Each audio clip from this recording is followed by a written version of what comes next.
What? What'd I say? Would you like to see? Yeah. You shall not pass! Raider!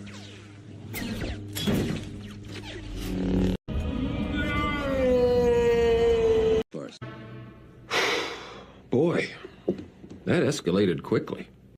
To make fine music, allow me. I will look for you. I will find you. Here's John. I couldn't think of a more horrible job if I wanted to. And you have to do it.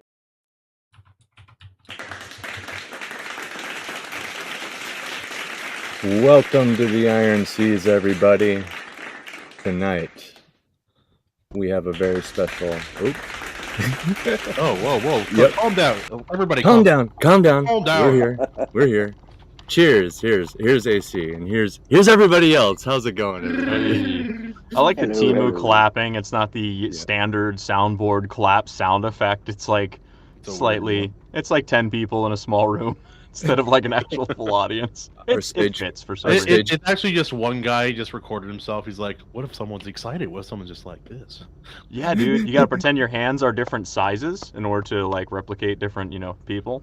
Right. I tried to create an orc army ambient backtrack for an audio I did for John A. Douglas a while back.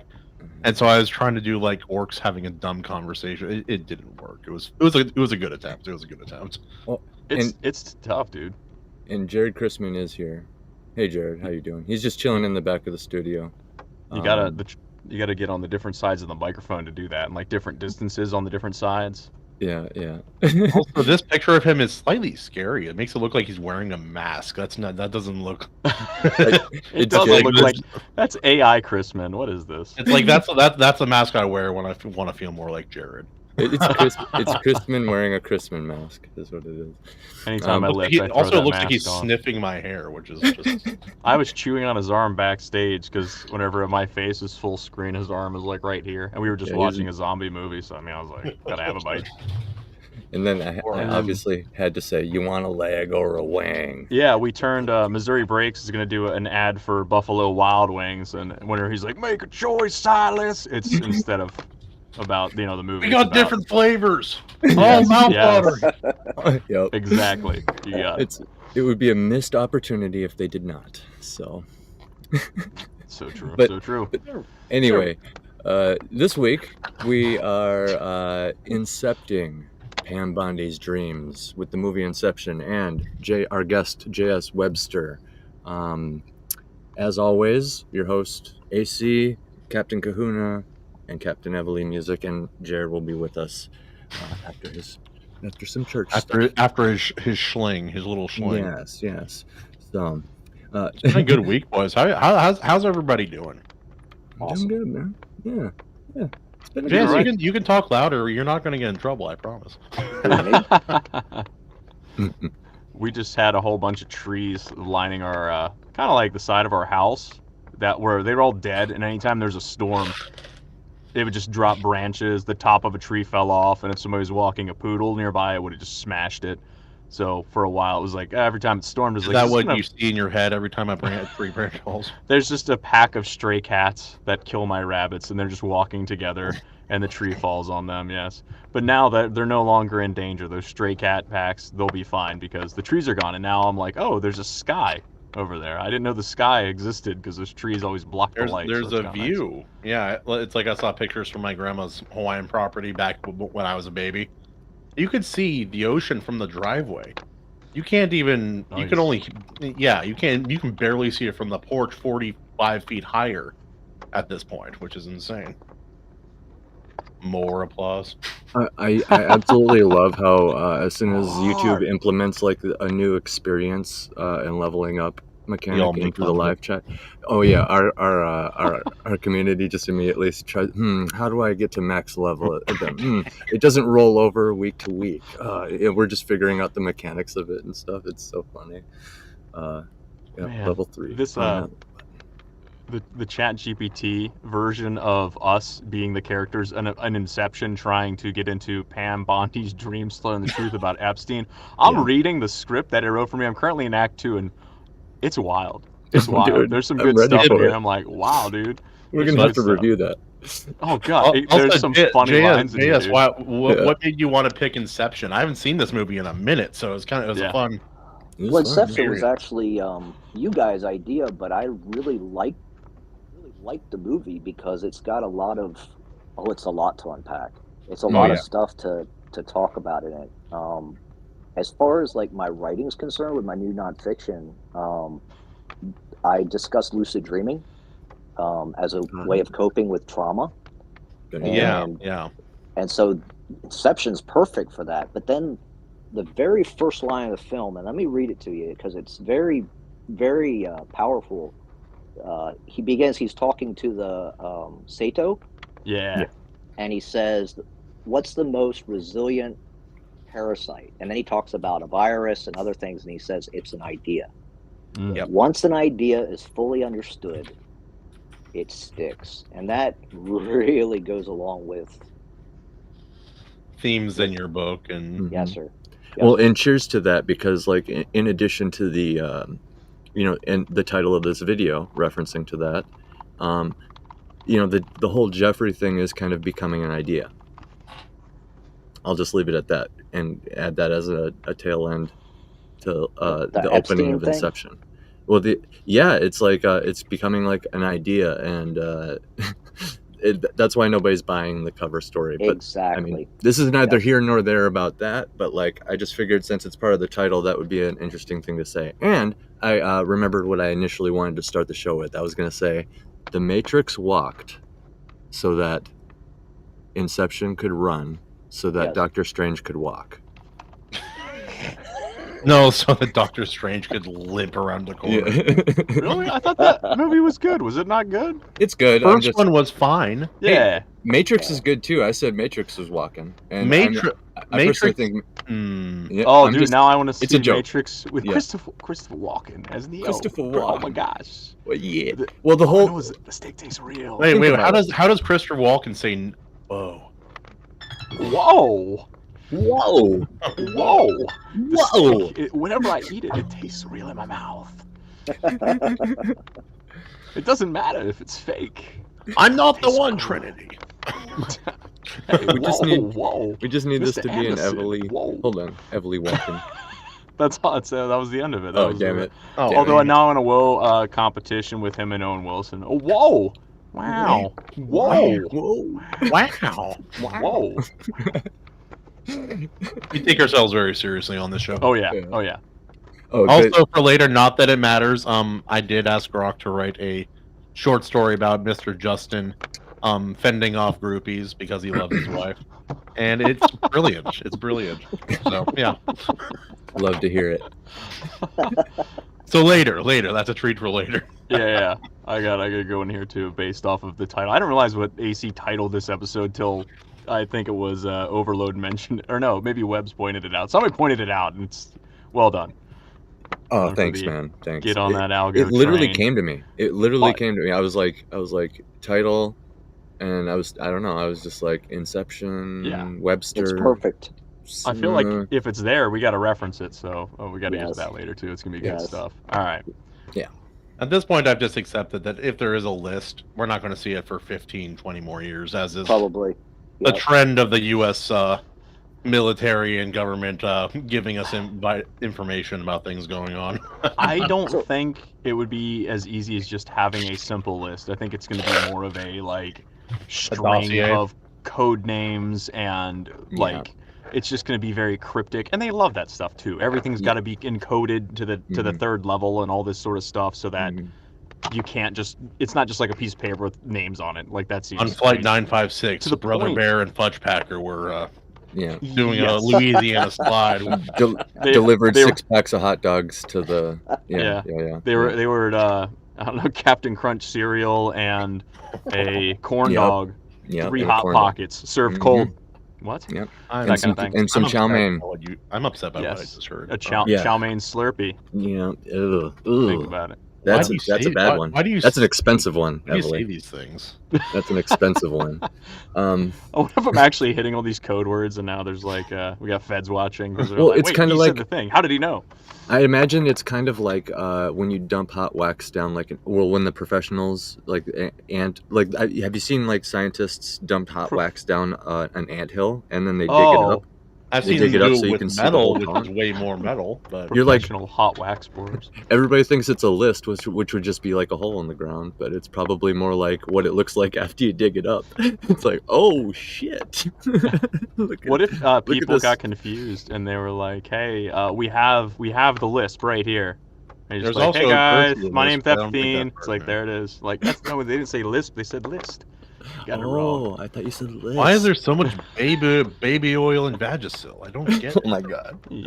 Oh, my you yell at God. me about my curry smoothie or Don't whatever. even get me started on that, dude. Yuck. He got off too. They're Oh, all the groups are JS, aren't you happy you decided to come on this show this day? Yeah. Oh my. Oh, it's perfect for psychological week, to be honest. It's actually I couldn't It's think of a okay. more perfect guest for like what's been in the headlines lately. It led to my title thinking. So here we are. Beautiful title. Yeah, wonderful, It is. beautiful title. Justin, I have the I can do the recap this week. It was all a dream. What was all that? That's the end. That's it. That's What? it. That's No. the recap. That's the recap of Inception. False. That would make the movie terrible. All the Well, is it? They don't answer the question. They do. They do. They don't. I had thought they did it, and then upon rewatch, I was like, oh, they did. That's nice. They leave the ending ambiguous though. Yes, the Yeah. ending is ambiguous. I don't agree. Justin's like, I want the movie to be good, therefore it is what I say Well, it is. yes, I also- the top well, hold on. clearly wobbles. It clearly wobbles. That's all I'm saying. In my memory, it didn't wobble at all. It's just spinning, spinning, spinning, and the movie cuts. And you're It's like, not what? enough of a wobble to say that it's not going to keep spinning. If it You got a wobbled, Mandela it's going effect going, down, huh? man. Because You it got went an from a Have Have steady. you seen me walk? I wobble. I remember it wobbling. It I went from remember a it steady wobbling. spin to a slight wobble. It didn't go from a wobble to a spin. So, JS, please tell him why he's wrong. Well, yeah, that's the problem. We don't know, but you can see that everything kind of ended perfectly. Dream A little how too. you'd want a dream to end, and if you have control over your dreams, and you'd see something like that, and you'd experience this, and you're going, "Wow, this is like the best ending of a dream." Mm-hmm. I'm thinking it's still a dream. I'm thinking that happy endings do happen in reality. Now it Yeah. does. You're right. It's fair too. Well, I'm gonna point happy. out I the mean, he kids still are lost the his same wife. But... age. I'm going to point out the kids are the same age. Uh-huh. And then everything's in place from when he was dreaming about it in the same. Yeah, I don't know, dude. Oh, well, So what, I also he heard never that- left the house. He just stayed there, and everything was a farce.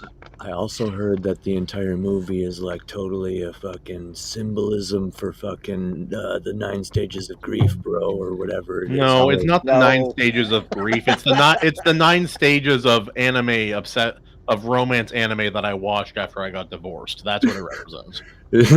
That's what it was called. Sorry, my bad. Yeah. So we'll have to dig into that too. Why is there a Japanese guy in this one? Anyway. We got a good show ahead of us. Reviewing the movie, talking J.S. Webster, reviewing that script. I definitely want to review the script. Yes. We can talk about the title some more, but then also that conspiracy theory, the symbolism or whatever behind Inception. Animation Overload asks, what was everyone's reception of Inception? That's funny. I remember really enjoying it. It was I was like, when did this come out? 2011? 2010. 2010? Yeah, that's 10th grade for me. So it was a good time. It was a good time. My reception made my complexion to my reception was a little bit perplexing. Confusing? Almost. I got it the first time, no problem. Yeah, I loved the movie. It was awesome. Like I said, the idea of diving into your dreams in such a level is definitely fictional, but phenomenal. Oh, and the layers of dreams. You go deeper the longer the time. The deeper you go, the longer the time in that dream. And it just, to me, I was just like, wow, I could get lost in that Inception thing, man. I would end up like him. and I would not want to come back from my dreams. Have your perfect life and then just stay there. Yeah. And that's kind of why I brought up the Matrix, because it really, think about it, like instead of just a computer program, it's dreams. Yes. So and what if you were unable to wake up from that dream? Well, kind of, yeah. World from the real world. And when you're lucid, you kind of become the one in a way. Yes. Yeah. Yes, you do. Absolutely. Yeah. I have seen a little bit of flack being thrown in the way of the Matrix. Bro, it's down to the agents too. But when I first watched Inception, I thought it might be better. As years have gone by, the Matrix I will rewatch and enjoy and find deeper meaning in than Inception. I do not rewatch Inception. Yeah, Really? I mean, Matrix has way more cool factor, just like the wardrobe and everything. Inception, even though it's like a dream world, there's some really cool sequences that we'll get to, I'm sure, in our little talk, but it doesn't have the cool factor on the same level. Right. Would you guys agree that one key difference is that the Matrix can force its fantasy sci-fi world setting through the lens of a magic system, which is technology, whereas Inception cannot, because it relies, and correct me if I'm wrong here, I might be misremembering, it has to rely on our suspension of disbelief toward the woo-woo. For example, I can't remember the last dream I've ever had, right? It's been years since I've dreamed, guys. So the whole movie hinges on the fact that your target can even dream. For starters. Well, the shit part is we do dream, we just don't remember it. I know. I figured. Yeah. I had a dream the other day. It was very engaging. I can't tell you a single thing about it. And I can't even get that many details, to tell you the truth. But you see what I'm saying, though. It's almost like the magic system in Inception is kind of like, wouldn't it be cool if you could go into dreams, bro? It's like, okay, magic drug? Maybe the serum that they pump them full of? I mean, modern day, I'd be much more concerned going into the dreamland of a Japanese businessman. That seems like it might be a much different place than what they ended up finding. But exactly, and furthermore, you guys might agree that you can kind of see the layers of disbelief that were required to suspend for Inceptions compared to the Matrix. Like the Matrix, it's like they tell us how it is. Okay, that's how it is. Computer program makes sense. Inception, it's like this all in tandem creates this scenario, and it's like, and you need extra stuff. You can't just say the dreamer. You got the architect, and then you got the counterfeiter. You got all these different roles in there, and you're like, for one person dreaming, it's kind of bizarre. And you're all sharing a dream. Like that's the other thing. How does that work? And that's the thing. What if there's an entire percentage of people in the audience that literally don't even believe in anything woo-woo at all. Right. And Inception is more woo-woo, and Matrix is more tech, right? Yep. That's what I'm saying. Matrix has there's a lot of things in the Matrix that are non-technological at all. The technology stuff is like combined with like faith and prophecy, which is interesting. Yes. Exactly, yeah. I like also, when I was a kid, because I didn't grow up using a computer, when she offered him a cookie and he accepted, I didn't get the tech joke of that interaction. I had no idea what. I'm like, oh, cool. He got a cookie. Whatever. Cool. Let's move on. But yeah, no, for this movie in particular, it doesn't go too deep into it, but it also does address the idea of where do thoughts come from? Our brain does not create thoughts. It facilitates the movement of electrons and the impulses that we consider thoughts throughout the brain. But where do they come from? They don't come from the brain, though, so far as we can tell. So it's a really interesting idea. And I love the example that little Leonardo DiCaprio gives in that movie. It's just like, yeah. This is why you can't this is why it's hard to incept someone. Say I don't want you to think about elephants. What do you think about? Obviously, elephants. Obviously, the giant pink balloon elephants that the acid tripping guy in Tony Hawk Pro Skater 4 saw. But that's neither here nor there. And they say telepathy isn't real. No, you're like incepting thoughts. That's the funny thing. That's the funny thing. Whatever you do, don't think about a red chair made out of wood On a beach. Yeah. 3 legs. We all pictured it. Why did I break a leg on a chair? See, it works. No. That's the question to this whole movie. Are you ready for the next 3 hours? There's no 2 times Now- speed, Evely. There's none. However, if you ask somebody to visualize something, people are going to come to slightly different conclusions. It's like people that you say imagine the apple and it's like flat, or people with aphantasia. Like, that's a whole different ballgame, you know what I mean? Anyways. Oh, yeah. Well, yeah, if we went into Anthony Harris's brain for Inception, he can't picture things. What's it going to look like in there? Well, exactly, Yeah. yeah. And this is something that the Matrix does not suffer from. But I don't mean to make this whole thing about comparing it to the Matrix. I just had that thought last minute and figured I'd toss it out No, it's there. true. The Matrix is The a dream world phenomenal is the movie Matrix. about, you know, being able to jump into this like virtual reality, and you're stuck in there, or you can jump in there and do stuff, and you can be like God, and you can do like dodging bullets and stuff. It's definitely more action packed. I love the sci-fi aspect. Yeah. And that movie just blew me out of the water. I was just so I had waited to watch marketing it. for It that was movie was awesome. really good too. Because it was Yes. like, what the question? What is the Matrix? And they didn't show everything. Yeah. They didn't spoil it. They're just like, yeah, they're going to go see the movie because they want to know the answer to the question. Yep. That's fun. That's fun. As far as fun factor goes, they're both fun movies if we're going to continue the comparison. And I mean, I think remember- it's a strong comparison, guys. Like, they're both top tier, high budget, all-star cast movies. They that mess are with our perception. They mess famous. with our perception. Yeah. It's good stuff. It's- Good comparison. Inception's better for the psychological, I think, and the deep diving with the dreams and all that. I really like that, but it's not as action packed. And the spiritual. I'm going to go with Kahuna on Yeah. that one. There's the spiritual side to the Matrix. Yep. That is not really present in the Inception. Right. I would agree with that. Yeah. Yep. I would agree with that. Which feels But, weird because the land of dreams feels like the exact place for the spiritual to exist and flourish more so than in reality. Yeah, I agree with that. Have you guys, just a very quick aside, and if we have time later, maybe we can talk about it a little bit, but have you heard of the telepathy tapes? I know me and Evely were talking about them a little bit. What is it? The telepathy tapes.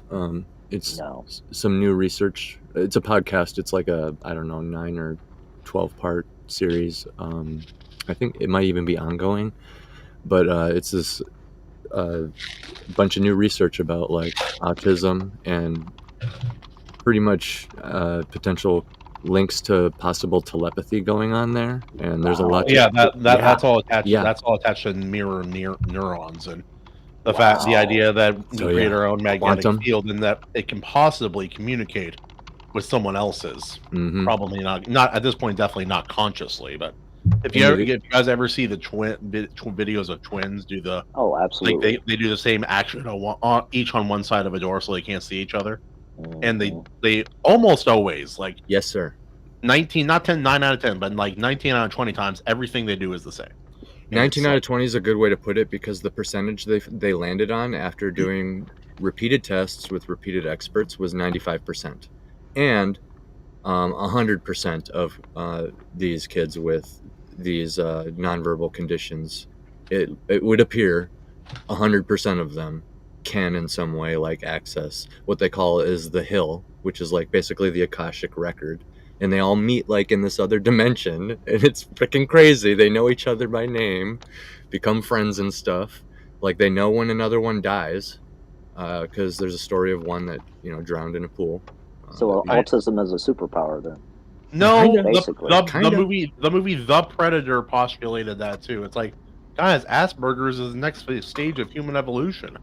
He's retarded, so he can use a predator suit. It doesn't make sense. Anyway, sorry guys. No, I think it's actually more like they're in this unfortunate condition that makes them less disconnected with here, and because they're less disconnected with here, because they don't have control over their body.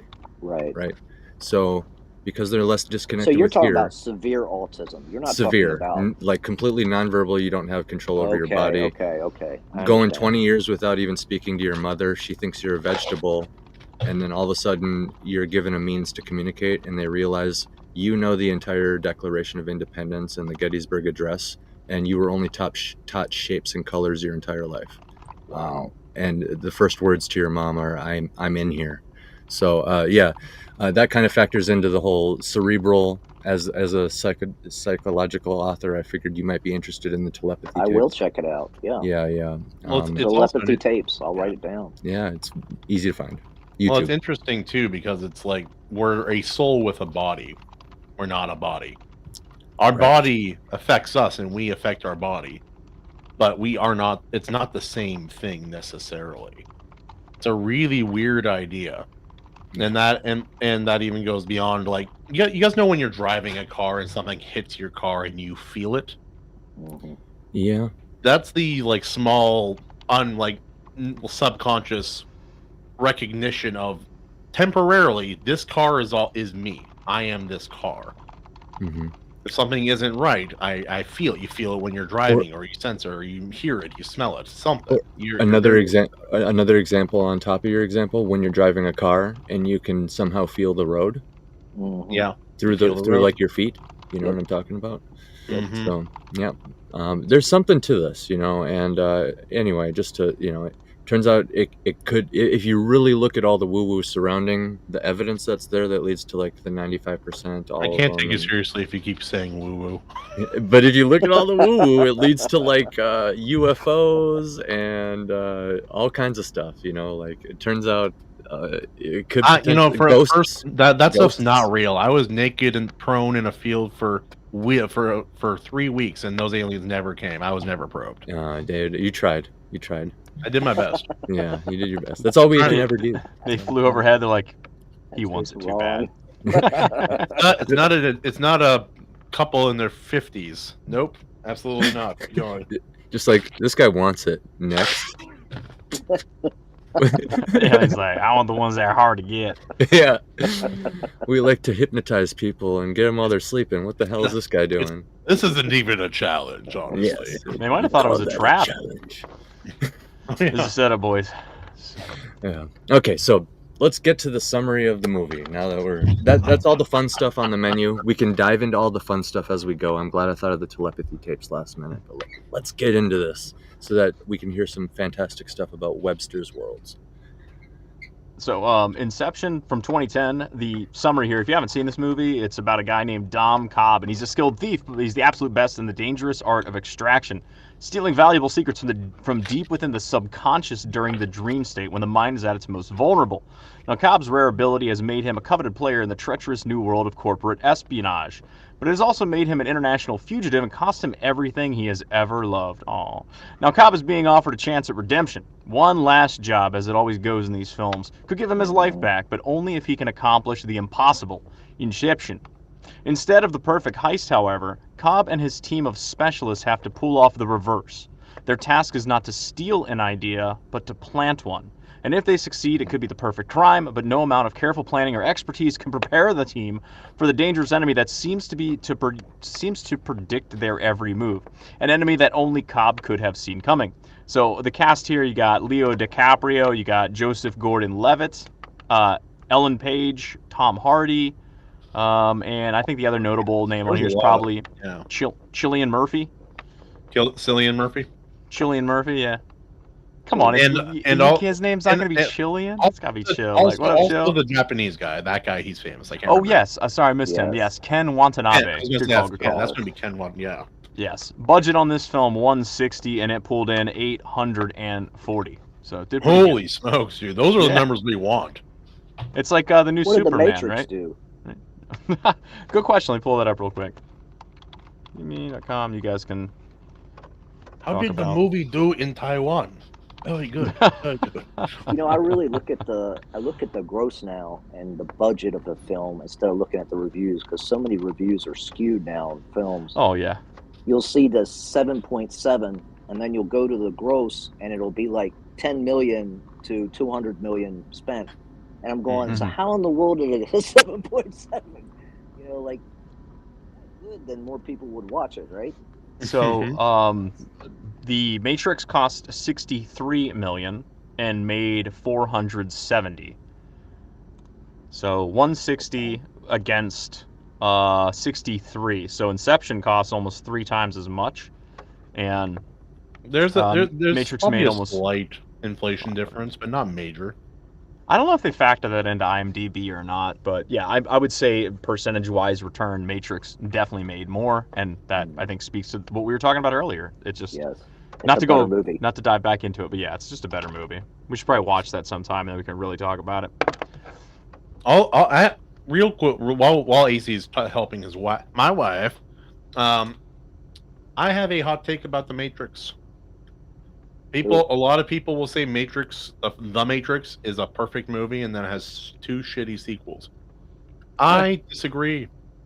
I like them. I think it's a complete story, and then to remove them, you remove something vital. It was never meant to be a single movie affair. It was meant to be a trilogy, and I think most of their ideas were from the inception, from the very, very beginning, and they carried it through to completion. I enjoy the trilogy of The Matrix. I agree. The fourth one was really important. I'm glad that the entire arc, to your point, you need all the movies, all 4. No, tell the whole story. There's only 3 Matrix movies. We know this. Yeah, I don't even know about the 4th. I haven't even watched it, guys. Have you guys watched it? No, my wife did. I watched it in theaters, dude. Oh, the 4th one? Yep. And? Fuck, dude. It's so bad. It's like the best scenes of the movie are them watching scenes from the original trilogy, which does happen. Yeah. Yeah, I was afraid of that. Yeah. But it is what it is. That's usually what happens. Never happened. Never happened. Also, somehow Neil Patrick Harris just isn't as intimidating as. Oh Christ, what's his name? So it was like as entertaining as the Rings of Power. Yeah. I actually don't even. I don't mind little grown up Doogie Howser. I like him as an actor. I just don't think he's intimidating. He reminds me of my brother. Yeah, he is the villain of the 4th Matrix movie. Oh, okay. I know nothing about it. I wasn't interested at all in it. I'm not going to spoil anything because you guys will never see it. It's terrible. So Neo has a therapist.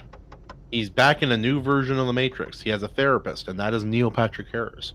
And he's the mastermind behind the whole thing. Yeah, he's not very intimidating. Also, like you said. Yeah, they retconned the whole thing.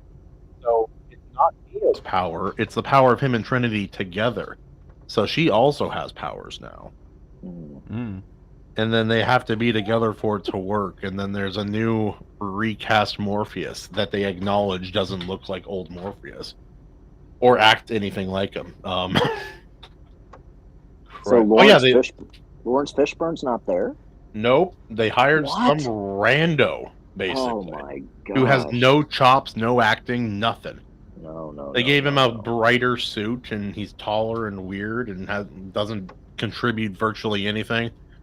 Also, the part I didn't mind, the Frenchman is back, and he's crazy. He's like leftover code from the Matrix, so he and like his little jumping minions are back for like one action scene, and it's pretty funny just because he's like completely unhinged. I like that part. That was fine. I kind of think that the Matrix ended with the 3rd one, though.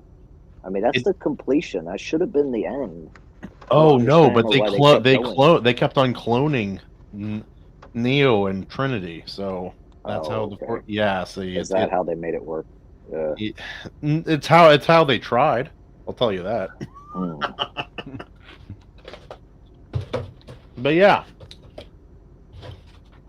So with this movie, Inception. It was kind of hard. It was more action packed than I remembered. Oh, really? I remembered some of the action set pieces. There's obviously great spans in between with very little to no action. But on the whole, it was more action oriented than I remembered. Yeah, I remember this mostly being like an intellectually stimulating movie. But yeah, no, there was some good action, and the fights are interesting and they're fun because, like with the changing world and the levels, it really created this kind of very tense situation, especially approaching the end there. Yeah, I like the whole military overrun base that they're trying to get into. That was pretty action packed. That felt like a COD level. I thought it felt like but it felt like a COD level for sure.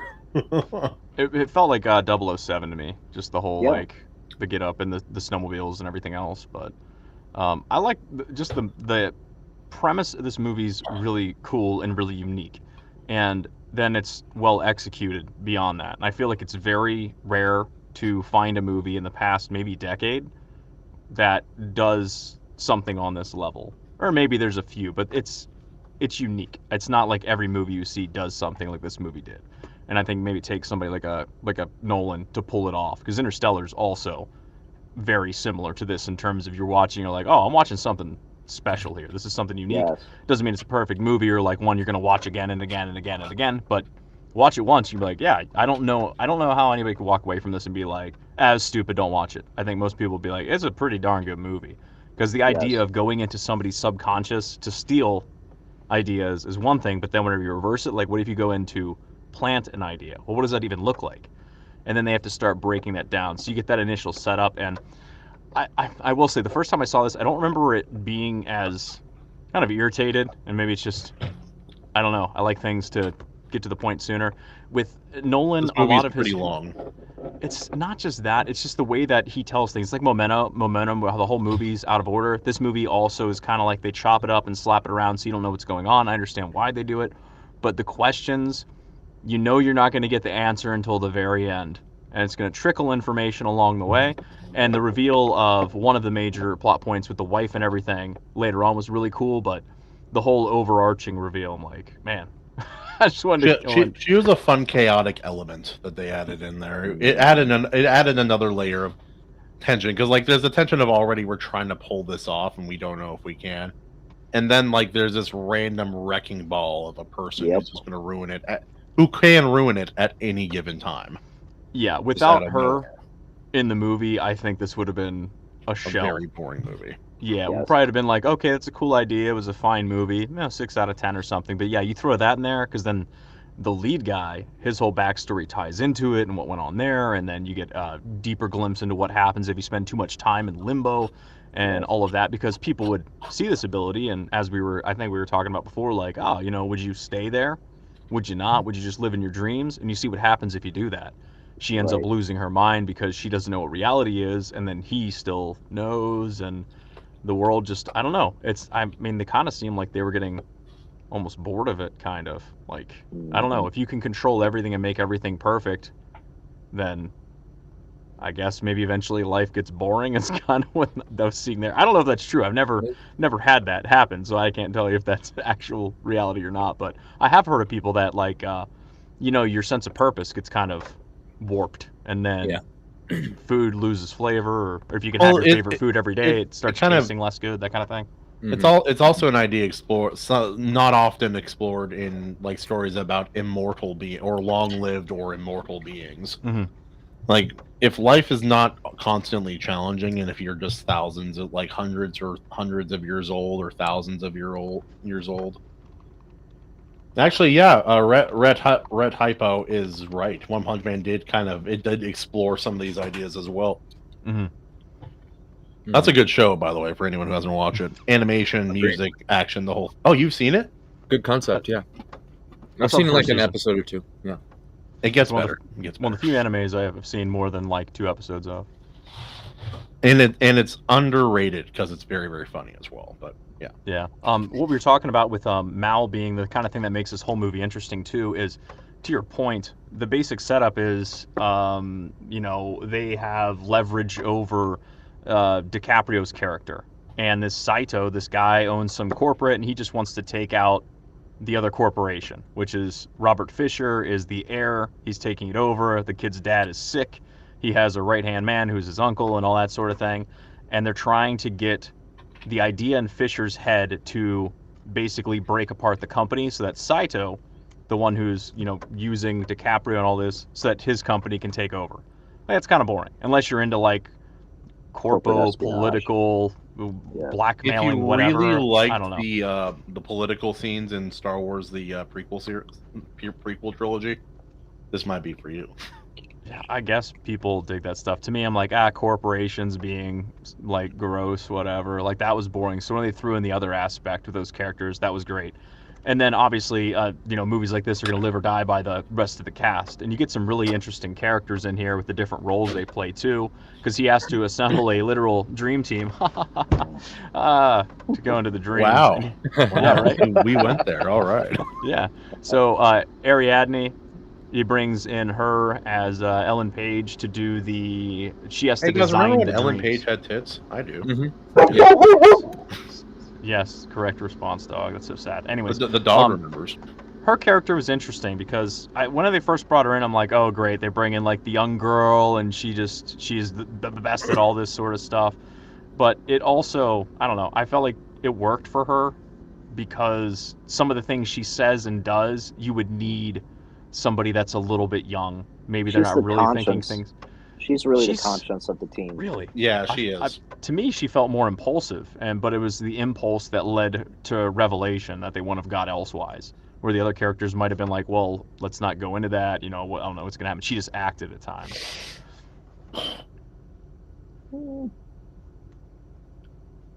Oh, was that it? That was it. I wasn't sure. You guys said that she was the conscious. I thought maybe you're going to be like, oh, actually, here's why you're wrong. Let me tell you.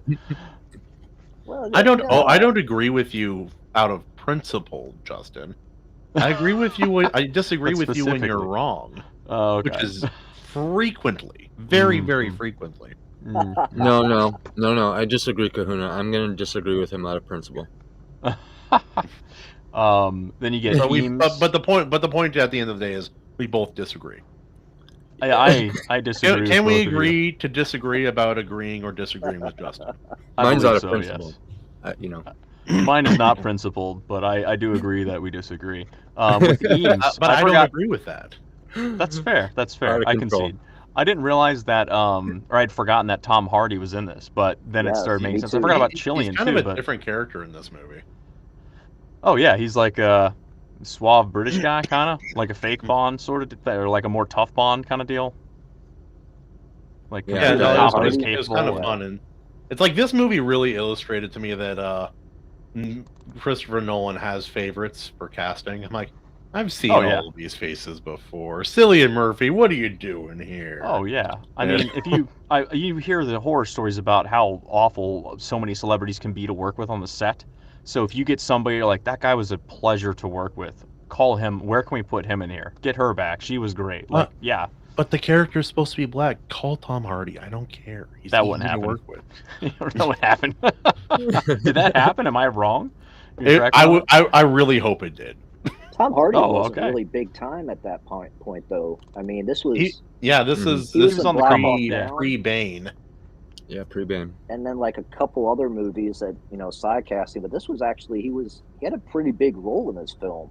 And I didn't remember he was relatively unknown. Like he wasn't A-list at that point, I don't think. Right. And this is pre-Fury Road too. So yeah, this is one of the movies I think really helped put him on people's radar. Or his agent was like, "Hey, we got one. Let's keep it going, kid."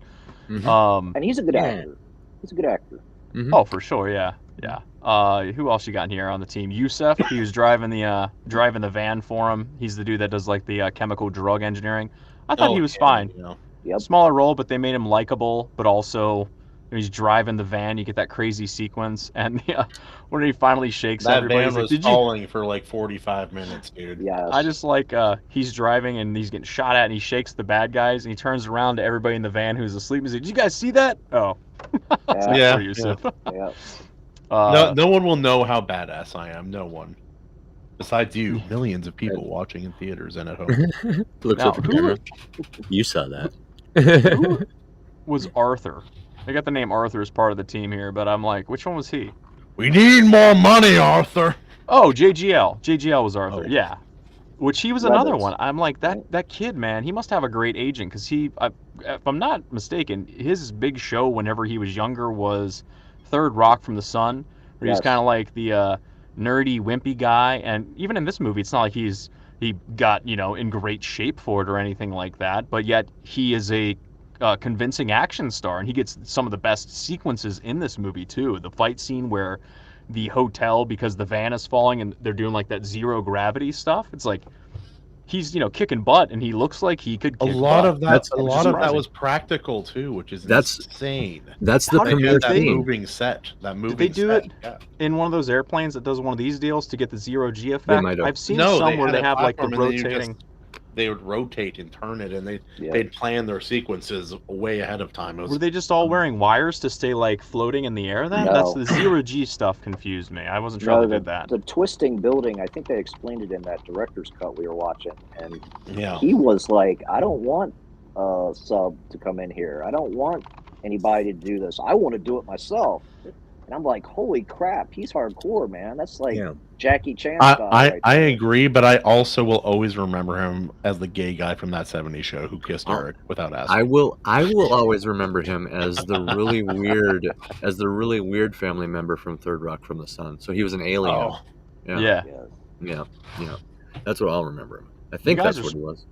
Spot on. It was just like a long cage that they could rotate around, and they are wearing wires for some of these scenes. Oh, they are wearing wires. I thought for sure they got one of those little airplanes that does that thing to. I mean, that's really convincing. It's not Zero Tom G. Cruise who would like.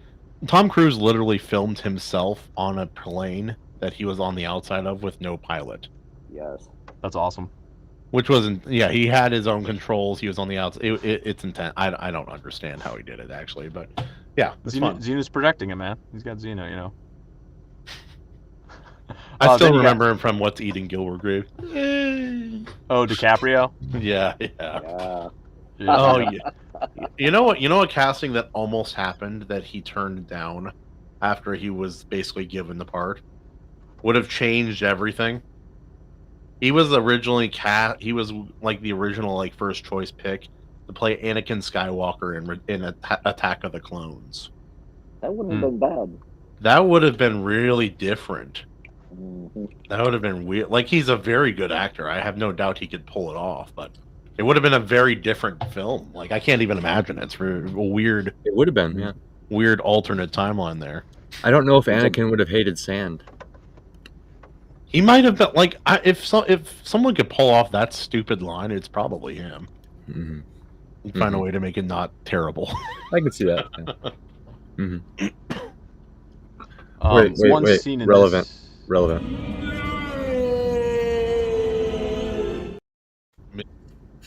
Mm-hmm. Anyway. I was gonna say one thing about this movie is like the ideas they're not like hyper complex, but they're complex enough that you could lose the audience if you don't pay attention. Yes. Well, they have to pay attention, but even on the end of the director, especially with the time jumps and things like that, there has to be some deliberate markers in there so that you understand the rules of the world that they're going into.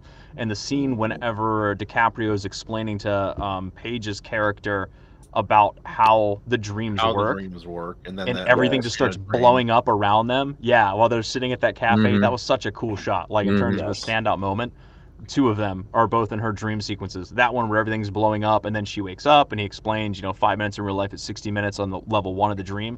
They go back, and she's like, so if this is a dream, can I just like do weird stuff?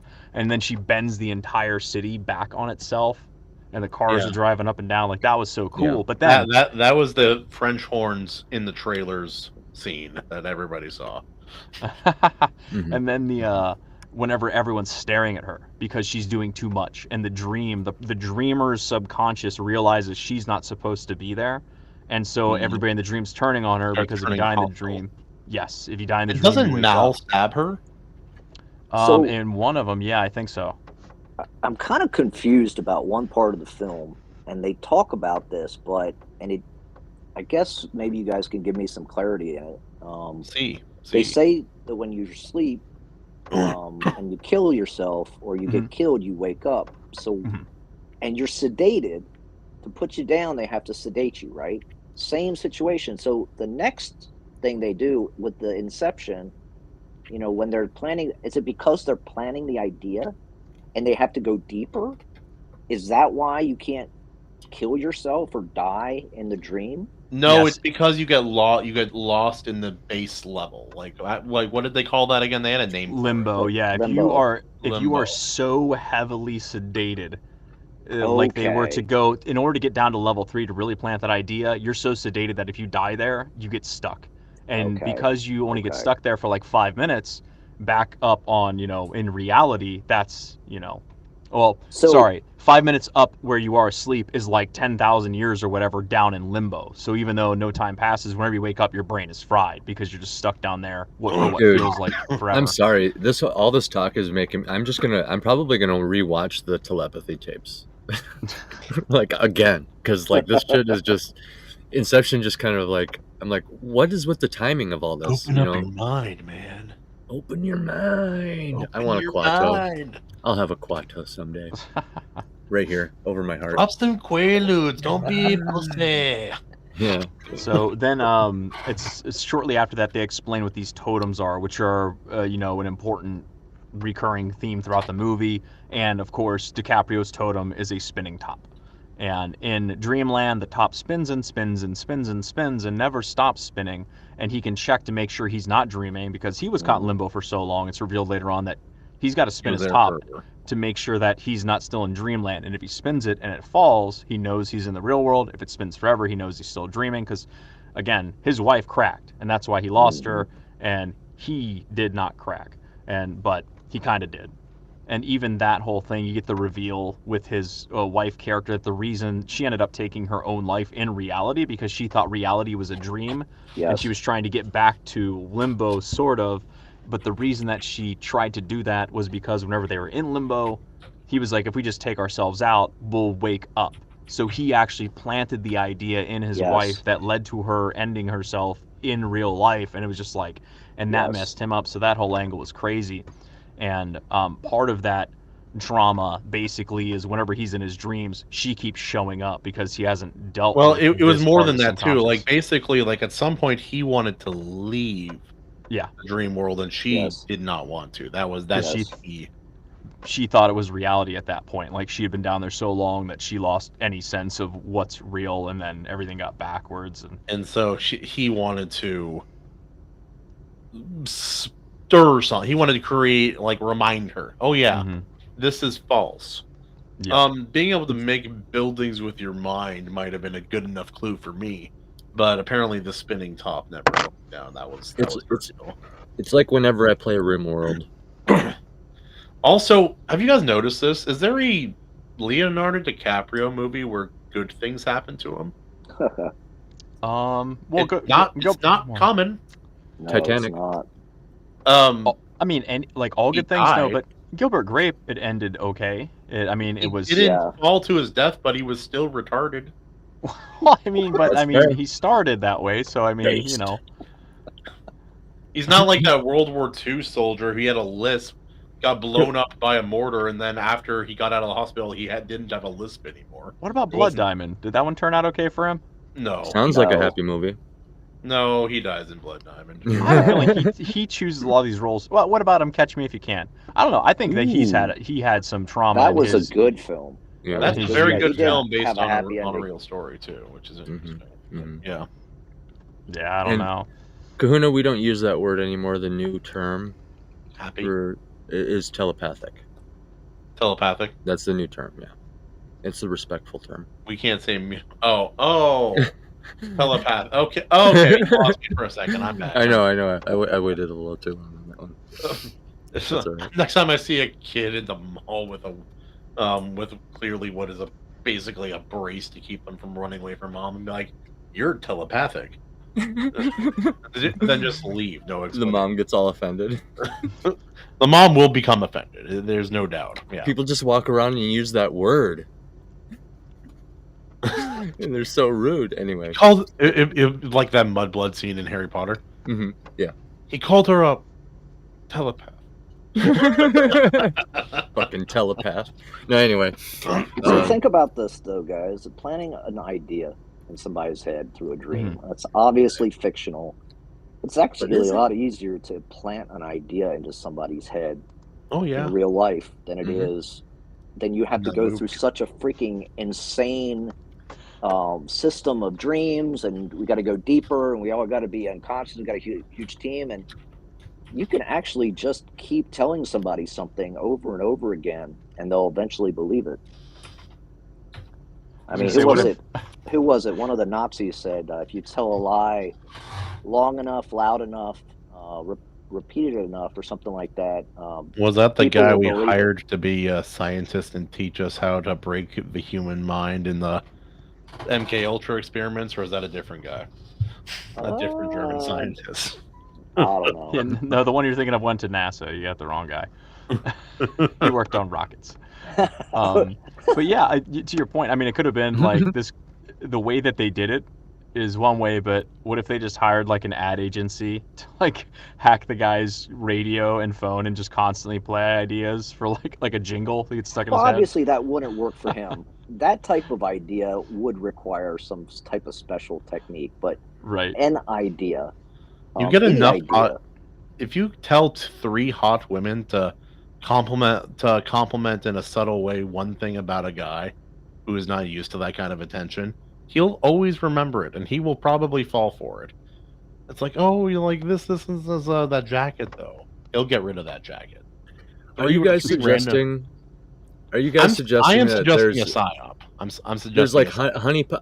Are you saying there's honeypot schemes where like organizations and seedy criminal gangs and connected to NGOs and all these and whatnot and all this crazy stuff runs other things with blackmail and stuff? Is that what you're trying to say here? Why is it always They blackmail and never whitemail? like they might send some ladies or something to go entice another leader, maybe? Is that what you're saying, Kahuna? Maybe? Honey, something like that. I know there was a church. It turns out Inception is cheaper. Wild. There's a church back in the day that would have women seduce men and then bring them to church. That was a California. Which church was this? I don't remember. I read about this a long while back. It was like in the 1970s. It was pretty wild. I'm like, that's spreading the word. Kind of. I don't know, dude. It's a weird one. It's a weird one. There it is. Thank you, Daniel. Guys, remember, you have to repeat it a lot. So Daniel is a girl. Daniel's a girl. A girl. There we go. How How many times do we have to repeat it before he believes? Girl. Did the Nazis say anything about the number of times? It just says enough times? Okay. I know in the MK Ultra experiments they did try this. Basically, they just would repeat sounds or songs over and over again. Sometimes like, okay, let's just have them listen to this short song 10,000 times in a day. Over and over again for multiple days. I know when I once listened to Nyan Cat for 10 hours straight while working on homework, and I could still hear it for a long time after it was over. What were you listening to? Neon Cat. Neon Cat. Oh, I thought I heard Cash. I was like, you're listening to Johnny Cash? Like Johnny Cash? No, it's something more elevated in the musical evolved world. Yeah. Oh. More eloquent, you know? I what is it? Meow, meow, meow, meow, meow, meow, meow, meow. Is that it? Meow, meow, meow, meow, meow, meow, meow, meow. Yeah. Meow, meow, meow, meow, meow. I know that. So, yeah, see? You guys don't know Neon Cat? It's a classic. I know the graphic, but I don't know the song. It has, it's a cat with a Pop-Tart body. And I know the graphic, I don't know the song. But the lyrics are the important part, though. You guys are, yeah. Yeah. I'll look it up. Just like play for 4 seconds. I don't think it's copyrighted. Okay. Yeah, 4 seconds won't kill us. But okay, Justin, continue while we load up the Pop-Tart. I was gonna say basically they get this dream team together. They explain to us and to them how this is all gonna go down. They design these different levels. They're gonna need to go 3 levels deep in order to plant this idea. And they get on the plane with their target. They do some little trickery. They swipe his passport. They give it to him.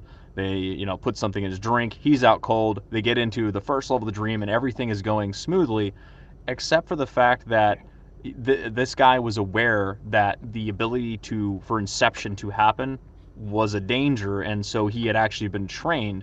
Yes. He trained his subconscious how to defend against this from happening.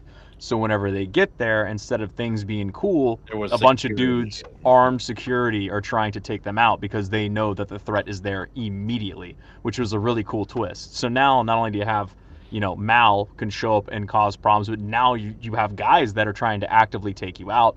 And on top of all that, DiCaprio didn't divulge to the rest of the team that if they die in this dream, they don't wake up. They get stuck because they're so deep. So now they have to be careful. Also, my crazy ex-wife did not get enough alimony, and she shows up in my dreams to kill me. Yeah, she literally drives a train down the middle of the city, which was a really cool scene too, just out of nowhere. Oh, because it's so out of left pocket. You know? Oh, it's so cool. Yeah, it's great. And then of course Saito gets hit almost immediately, which is tough, dude. He must have taken it in the shoulder or something, because he gets hit. He's out of commission. He's like slowly bleeding out, and that sucks because it was like 5 minutes into the operation. Then they got to deal with that. So yeah, they're trying to go deeper, and then each time they go deeper, Yusef is driving the van. These guys are trying to take him out. He's got like this action sequence. They get in shootouts. JGL's dealing with some guys, and then I like the part where JGL snipes some dude across the building, or he's trying to, and then Tom Hardy goes, "You got to dream a little bit bigger or something," and he pulls out a grenade launcher just from his mind. But at that point, I'm like, why not just like zap him with some kind of moon laser or something? Like, just anytime you see a bad guy, just do like Neo stuff, you know? Believably understand, maybe. I don't know. I mean, heart attack. Like, just take them all out if you can use your dreams to do that. So I just have. What was that? What was your last? How do you spell that? Oh, you just have the Death Note in the dreams. Oh, Death Note, yeah, Death Note. Oh, that was a weird story about Tectone I heard the other day. That streamer, he had this brief moment in high school where he thought he could kill people with a Death Note for real, because it kind of happened. But here we are. That's crazy.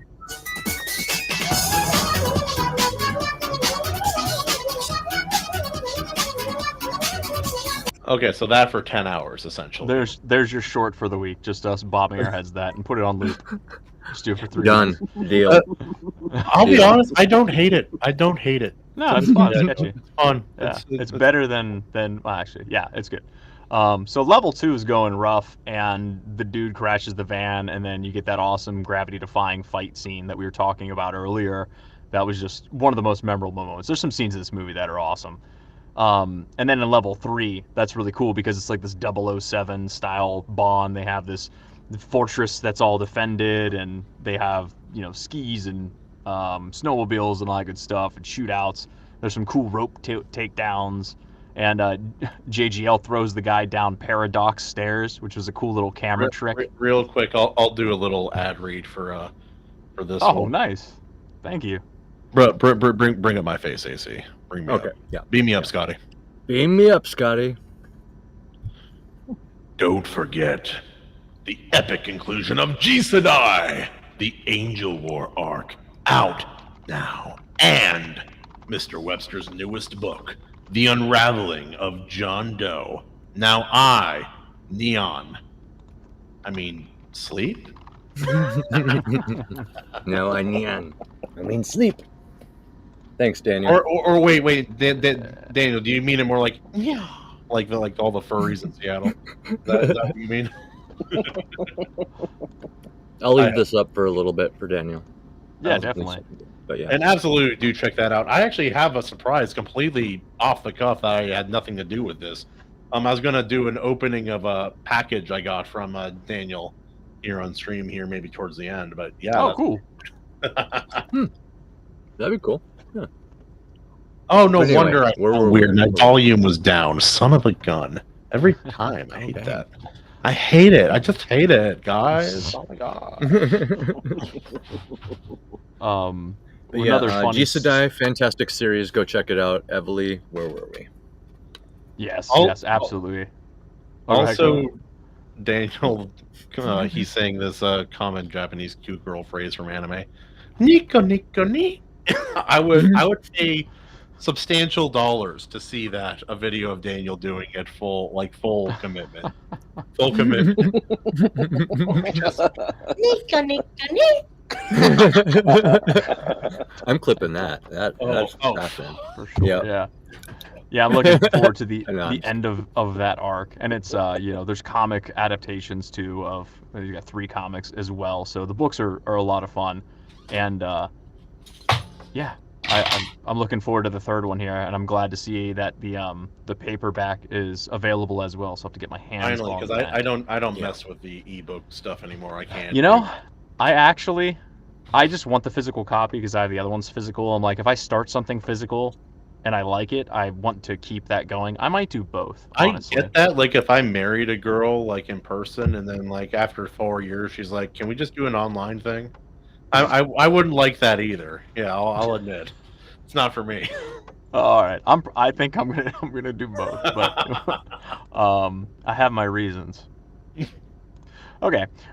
So yeah, there's a scene where JGL's tying people up, and it looks like a human rotisserie. He just has like 5 people tied around. They're just like slowly spinning, which is kind of funny. And he's just cool as a cucumber, looking, awesome, even though he's probably like 140 pounds. It just, man, he did a great job in that role. So they get to the safe, and they need to get into the safe in order to finally plant the idea in Fisher's head. And then, of course, who shows up? Mal shows up, of course. She's got to mess things up. And she shoots Fisher, so Fisher's laying there, and then DiCaprio shoots her, and then Paige suggests they follow Fisher, and DiCaprio and Paige go even deeper, and that's when they are like way down in limbo and all that sort of stuff. Where'd all these buildings go? Me and my dead ex-wife built it. Don't bother. It's not weird. Yeah, and that scene's crazy too, whenever they're way in the deepest level and they're actually in his memories, because he was trying to reconstruct the life that he will never get to have again, so he can kind of live it out and all that. But you see things are just like falling apart and exploding, and he's got to confront all of everything with that. I also like, where's our Japanese friend? Let's look for the one building susceptible to fire bombs. There it is. You can find it. So that's when you get the rest of the history we talked about earlier about Mal's past and him as well, and coming back and what happened to her. And I think that's also where it's revealed that whenever she's going to end herself to go back to dream world, at least in her mind, because in reality she's going to do this so that they can get back to the dream life, because she thinks that's the real one. She told DiCaprio that he had to join her in that act because, what was it? She told like the FBI or lawyers that he was threatening her and all that. So she basically tried to set it up like, his life. Your life is going to be over if you don't do this with me and go back to Dreamland. Unfortunately for her, she wasn't in Dreamland. He's like, hey, honey, we have kids. Also, this is not the only time where he got screwed out of being a proper father in a movie. From that timeline, for spoilers for Shutter Island, anyone? Shutter Island. That a very, very good film, by the way, for those guys. It was either this or Shutter. That movie's so good. I actually wanted to do Shutter, but that's a really seriously psychological. Yeah, it's dense. That's a mess with your freaking head, and the ending is phenomenal. The ending, it's so good. Yeah, it's so good. So it's like it's built up throughout the whole thing. You have no idea what's going on the first time you watch it. Wait. Unless you're really good. Pause. Justin, have you seen this?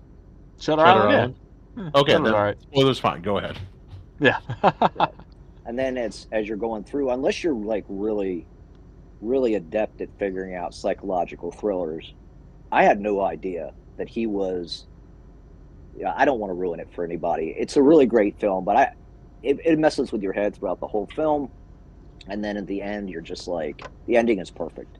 It's like the perfect ending, because I totally can understand that. You know, would I rather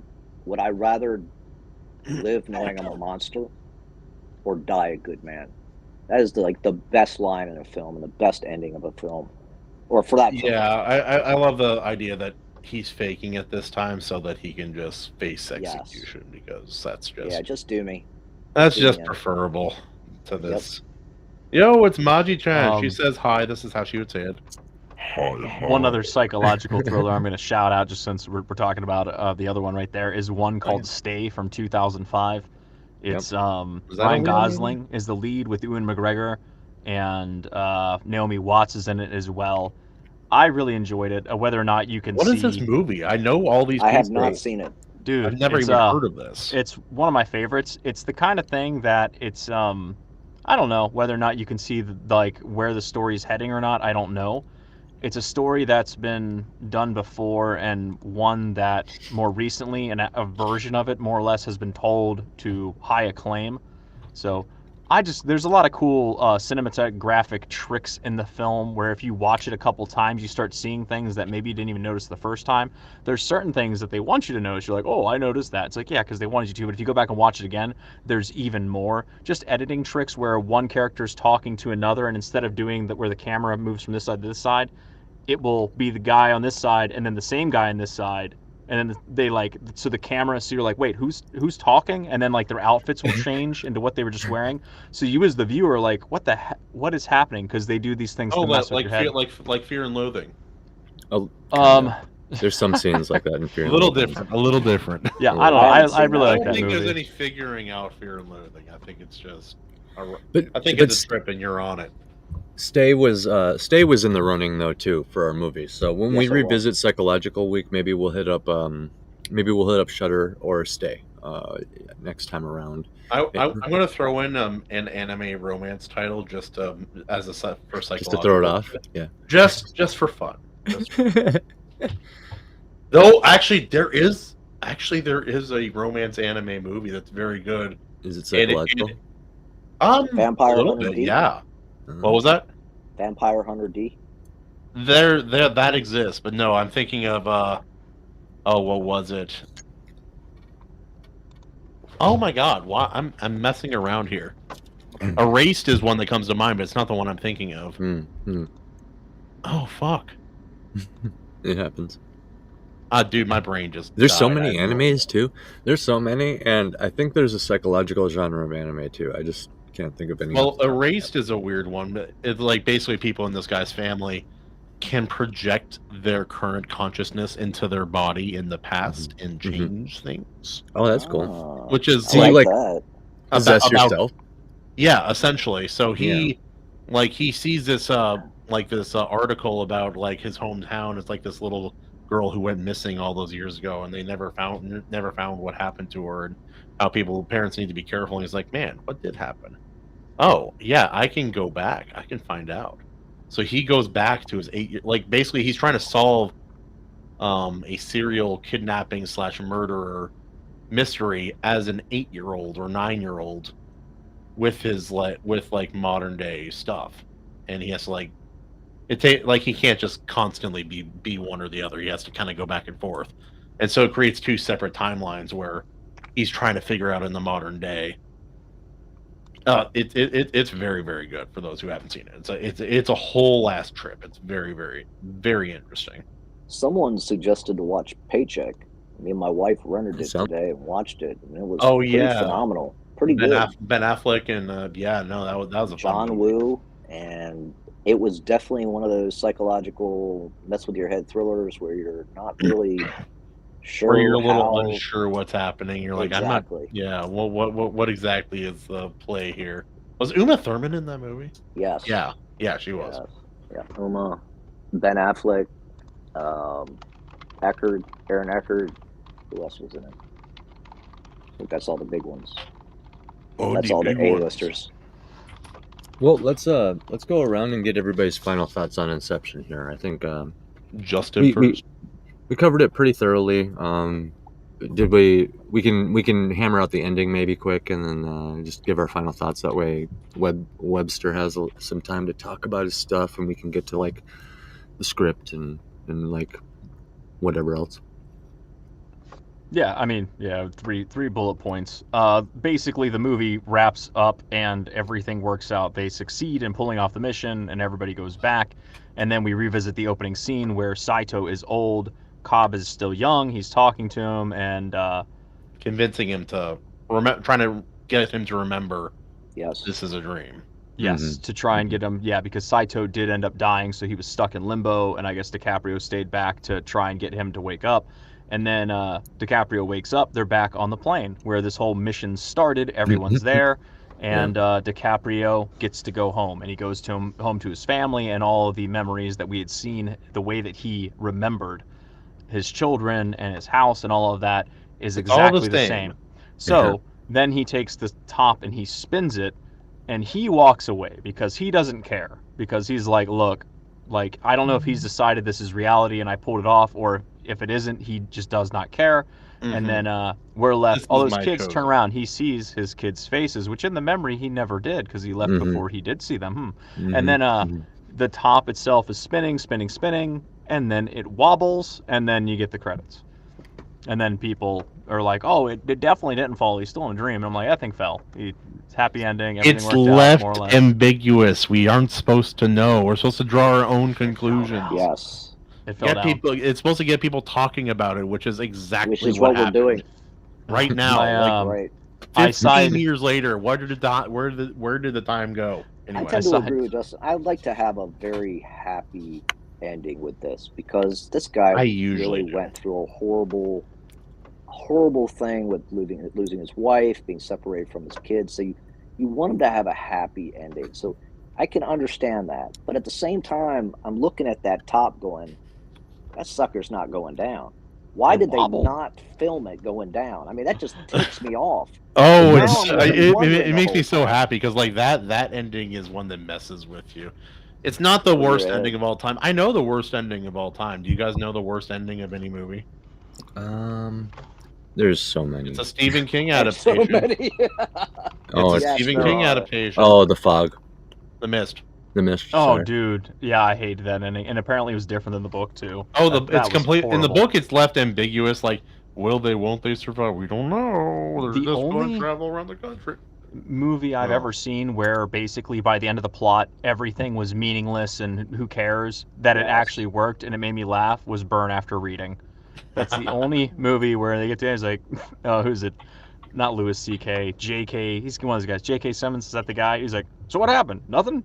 I'm like, oh, all right. But like all this stuff happened and none of it was of any consequence at all. So he's just like, all right. And then just like, so it didn't matter, but because it was supposed to be like a dark comedy, it actually worked really well. But I can't stand the whole, the Mist. That just made me like want to throw it made me angry. Shoe at the whoever acting wrote was that. phenomenal, by the way. But no, like the movie overall is very good. The ending is really hard. Ending is terrible. Oh, I just don't understand. Why would you be like, let's see, there's going to be, thousands and thousands of people are going to watch this. Oh, let's make them feel like crap. Like, why? Like, what's wrong with you, dude? Also, Go let's pet a have, dog. the kid, Go get let's some have the sunshine. kid open his eyes right before you pull the trigger, too, just for funsies. I didn't even catch that.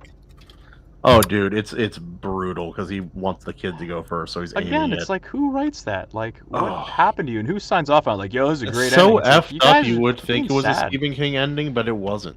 That's the part that's boggling. What do you guys think of the ending of Dawn of the Dead, the remake? I never saw the remake. I can't remember the exact ending, but I do remember liking that movie. Is that the one where the cheerleader is up in the attic with somebody and the zombie quarterback breaks the door open and then the nuke goes off?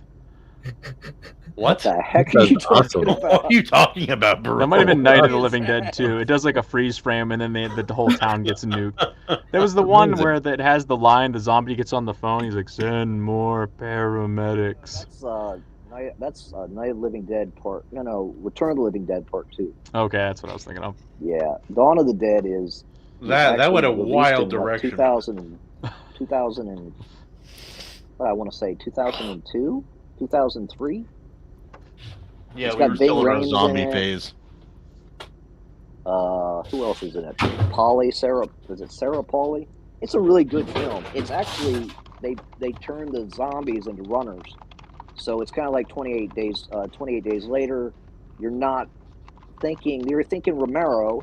These guys are going to be shamblers, and the next thing you know, they're sprinting at you, and it changed the whole perspective how you see zombies. But then the ending was terrible. Okay, so they're in a mall, and they've got it made. It's not like the original. I don't know if you guys seen the original Dawn of the Dead with Romero, where they're in a shopping mall and then a biker gang comes in and ruins their whole setup, and then they have to flee. That's different than this. They have this great setup with the zombies, and then they decide to leave and go get this guy over at the gun shop, and that sends everything. That whole thing goes awry, and then the whole mall gets overrun with zombies, and they're forced to leave. But they get on a boat, and they go sail to an island that's infested with zombies, and everyone dies in the end. And well, you don't see it, but you know everyone dies in the end. There was a trend in movies for a while where it's like nothing good happens. The life is terrible and is meaningless, and this is the ending like that the you ending deserve. of that. I did Boring. like the movie itself. The whole film, sprinting zombies was terrifying to me. I was actually on the edge of my seat watching in the theater, like, what the freak? Because it's Romero, and it's a Romero remake, and you're thinking sluggards, you know, you're thinking Walking Dead. Yeah, walking, not running. It's not sprinting, not Olympic sprinter dead. They are Olympic sprinters. So it really kind of terrified me the first time I watched it. So, but the ending was absurd. It was just dumb. Why did you leave the mall? You had the perfect setup, man. What was the last movie that made you guys like hold your breath while watching? Ironic for me was Don't Breathe. Actually, Nosferatu in theaters did a little bit. That was that's pretty good. Nosferatu is a good choice. Good, yeah. I don't know. Smile. Oh, that movie is creepy. Yeah. Yeah, I like that one. That's very creepy. I'm very much into horror films, so that was probably the best horror film I've seen in a while. They haven't had very many good ones lately. Not since like Saw. Saw was really good. Did you guys get into the series at all? The Saw? Saw, yeah. It's pretty brutal. I haven't. I watched like the first. I think I stopped at like 3, something like that. At 3, yeah. It gets pretty brutal. The traps and stuff are pretty brutal, but I like the series. Yeah, I like scary movies where they like ghosts. I like those the best, where it's like a haunted house, because I like just the look of a haunted house, where it's like, oh, this house was built in the 1800s, and then the history behind why the ghost is there. But it's hard to find a good one. I feel that a lot of the ones you're watching and everything's going good, and then the reveal is like some dude abused a kid. It's like, ugh. And that's it. I can't tell you how many of these horror movies that's why the ghost is there. I'm like, really? It's got to be like it's so many times it's in like an abusive father or something. I'm like, come on. Anytime something like there's someone evil in a movie, or a spirit or a person or otherwise, it's like, what happened? Daddy drank. Yeah, that's why. Like that. That's it. I don't remember in The Ring how that girl, how she ended up in the well, but that was one of my favorite horror movies. She's Japanese. She probably fell through the grate opening. She was evil.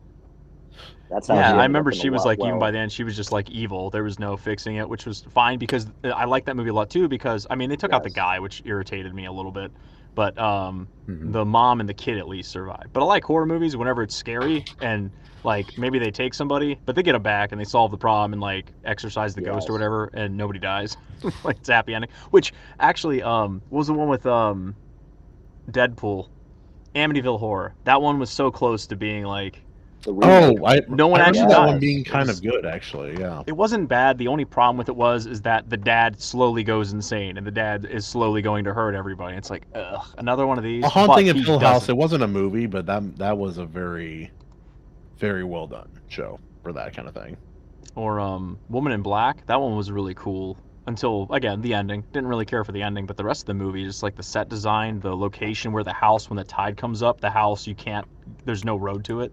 Yeah, it's just a really cool location, really nice, creepy old All right, house. but before we get sidetracked again, sink or float on Inception. Obvious float for me. It's not an airship, but it's a float. I enjoyed it, but I haven't had a reason to watch it in maybe like 7, 8, 9, 10 years. It's been a long time. If you can remember the plot, there's really no need to go back and see it again. It's not highly entertaining on that level. Mm-hmm. It's like once you see the scenes, they're really cool, and it's a long movie. You're in for the long haul. It's not like an hour and a half. It is a long movie. I'm exactly right there with you. This movie absolutely floats. If you were putting it on a scale, I'd give it a 4 out of 5. It's right on there. It's good. 4. Oh, 4. I thought you meant 4 out of 10. I'm like, wow, no. Really? I mean, it's no Ernest, which is a 12 out of 10. No, I'd give it a 4 out of 5. Why did you say that name? All right. But yeah, obvious float for us. JS, float for you or sink, or is it terrible? What do you think? What, Inception? Yes. Oh, well, I bought it, so that means I liked it. I don't buy movies I don't like, but is it a movie I'd watch over and over again 100 times like Matrix? Because I did that with Matrix? No. But does it I've seen sink? Inception about 5 times now, wow. total. I think I'm good for a few years. I might pick it up again and watch it again. My wife did not like it. She did not like it at all. So when I watch it, I have to watch it by myself. Oh. So that kind of sucked. But yeah, she wasn't a fan of it. It was kind of confusing to her. So it's very deep. There's a lot to unpack. It's a lot of stuff you have to think about. You have to really have a sci-fi mind. And she doesn't like stuff like that. She likes fun, happy movies. Fun, happy, action-packed. I guess you guys can watch Ella Enchanted again. No, it's not, that's a great movie. I'm not throwing shade. I've never seen it. It was good. I would say I agree with Justin. It's probably a 4 out of 5, maybe 4.5 because I really liked it when I first saw it. But I would definitely say 4. Yeah, 4 out of 5. Yeah, nice. I don't think this movie does anything that I like better that I don't like better in The Matrix. It does a couple things that doesn't compare. They aren't the same thing, but people have always compared them ever since Inception came out. I think it's because it messed with your brain in a similar way. I think that's part of it. It's like a reverse Matrix, though. They're going into Dream World to like change reality, whereas Matrix, they don't know they're in the dream We're world. changing fake reality to leave into real reality. Yeah. Well, you heard it here, folks. Inception, 4 out of 4 conspiracy Keanos on the Iron Seas. Cheers. There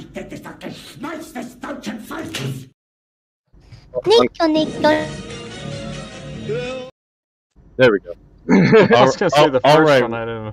Real quick, just as a treat, before we get into JS's books, a quick snippet of the story of Justin. Yes. Known to his fans as Evole Music, he leaned back in a worn leather chair in a dimly lit club, the pulse of the bass vibrating through his chest. The tour had been grueling, sold-out shows, endless interviews, and the constant hum of adoration from strangers. Tonight, the after-party was in full swing. A sea of glittering dresses and clinking glasses. A woman in a skin-tight red dress slid into the booth across from him, her smile sharp and inviting. Big fan, she purred. Leaning forward, her perfume heavy in the air. You must get lonely on the road. I don't know why, but it also starts calling you Evan. Evan's fingers tightened around his glass of soda water. The ice clinking softly. He glanced at the silver band on his left hand, a quiet anchor in the chaos. Not really, he says. His voice was steady but polite. I've got someone waiting for me. Anyway, that's it. That's all we need to read for now. Okay. All right. And that's when Sasquatch showed up. Yeah. It's the first chapter of Summer with Sasquatch, isn't it? Oh yeah. Oh my god. Okay, thank you, Grok, for that. Yeah. I won't delve too deep into it, but just real quick, I had it write up the synopsis of Inception, where all 5 of us, Kristen was here, we're the characters in it trying to get Pam Bondi to go in there, and there's some good stuff in here. Yeah, where I'm not gonna. The whole thing's super long, but some of the things in here that were pretty funny was one of Bondi's projections is Ron DeSantis in his boat shoes. And there's a Doberman that speaks Latin. Kahuna drops dream adrenaline to keep everybody conscious, since that's like something I would make up. Keeping everybody awake instead of going to sleep. And going then hard, Chrisman asks Bondi, "Did you cut that deal yourself?" And she laughs. She says, "I only pushed the papers. They were already signed." And then it has like the different. Anybody have some dream adrenaline? So Chrisman is the extractor. AC is the architect, so you design Bondi's dreamscapes. There's pastel courtrooms, Mar-a-Lago tunnels, and a country club that morphs into a prison. What the fuck? Webbs is the forger. He becomes everyone from Tucker Carlson to a talking alligator to gain Bondi's trust. As you do. And Kahuna is the chemist. And he mixes the sedation compound with trace elements of spray tan and court-ordered Pinot Grigio. You'll be unconscious in 6 seconds and slightly tipsy. Woo! Woo! What the hell? Yeah, Dude, Bondi has a nailed it. fundraiser called Freedom Family and Fake Tans. And they hook up to a dream team between speeches. There's more here. It's wild. Comedy, man. That's pure comedy. Yeah, there's some good lines. It's pretty impressive for being AI stuff. It's pretty funny. Also, Justin, you're so polite even in this short story. Look, he said, his tone firm now. I appreciate the vibe, but I'm good. Really good. He stood, offering a small courteous nod. Enjoy the party. That is the nicest way to say fuck you, I'm gone. That is the nicest way, dude. You're so polite the whole time. Oh, good job. Fake AI me. Also, it calls you Evan. I don't know why. I didn't ask it to. That's one name I've never been called before, but I guess we'll start answering that one too. Evan After Dark. Yes. Evan Lee Music. Hey, there you go. All right, JS, time to talk about your books. Oh my. Yes, sir. Lay it on us. You can talk about your cabs too if you want. Whatever you want, man. We're down. We're here to talk. I got your book up here. I was like, oh yeah, we got Webster. We had JS up here today, so I figured I'd put that baby up front. Good job. Let's see. I started writing in 2012. Okay, so yeah, I started writing Requiem. I had these dreams, and I had these two dreams, and they were zombie dreams, and they were like, the first one was in like a casino city, so I picked Vegas for my book, and the second one was like a coastal city, so I picked San Diego for the story. But then I had a third dream, because I had these dreams. I'm thinking, man, these are just short stories. This is all this would be. So how do I tie this into an actual book or a series? And I had the third dream, which was the end of America. America was a wasteland, overrun by monsters and creatures, and people were learning how to make friends and communicate and begin trading lines and developing ways of crossing this frontier. And so I was thinking, this will make an interesting series. And so I started writing the book, and I got done in a few months, and it took me about 3 or 4 months to write the whole book. That's not bad at all, especially for a first book. Most people take much longer. Yeah, it wasn't that bad. But I didn't complete it completely. There was like 2 stories that didn't have an ending. I had kind of outlined an ending, but I hadn't put it in there. But then I took it to a family member, my sibling, and to ask her if she would edit it or at least proofread it and tell me if it was any good, kind of like a beta reader. Yeah. And I didn't expect the response that I got, but because of her response, and because at the time I was unaware of the situation between us, she told me it was garbage. It didn't deserve to be published, and she said it gave her a migraine while reading it, and it was complete trash. Jesus, and so dude. That's real quick. That's kind of an emotional response, don't you think? Which I think is a red flag on, like, maybe she had a little bit of an agenda, or maybe a little bit of a personal reason. Yes. Yeah, conflict of interest going on there. But yeah, anyway, yes, that's brother. This is. If you think it's objective, then that's bad. It'd be like if I read AC's book and be like, dude, fuck your book, seriously, and your state. Yeah, dude, you're not even telling me what's wrong. I didn't like it. It's trash. It gave me a headache. Okay, I have yet to hear music anything. Kind of right. Explain to me why. I mean, yeah, I get the grammar errors. I don't have the best education. I have a good education now, but when I wrote it, my education was high school, which is fine, but I had kind of a bad upbringing. I didn't really study a lot, and so my English wasn't that good. So my grammar was terrible. And so I needed an editor. I needed somebody to proofread it, and I was hoping she would help me, and she just shot me down, dude. And so really in a big way. I shelved it for 9 years. I put it on a shelf. I didn't touch it. I did, seriously. I just let it get to my head, and I was like, okay, so it's trash. I won't publish it. See, and what she should have said is like, oh, it's just grammatical errors. What I actually looked at the deeper story that you were trying to tell, and maybe there's something there, or maybe here's the problems with that. Because guess what? Grammatical errors are just like color outside the part lines. of the You book. can, you can just erase that or Yes. color over it. You know what I'm saying? Like, it's a very easy fix. Grammar. Actually, sister, I think you have to have a certain level IQ to be able to understand this novel, and I don't think you quite Yeah, reach you that did. threshold. I think she didn't qualify. Yeah, she might have just. Yeah.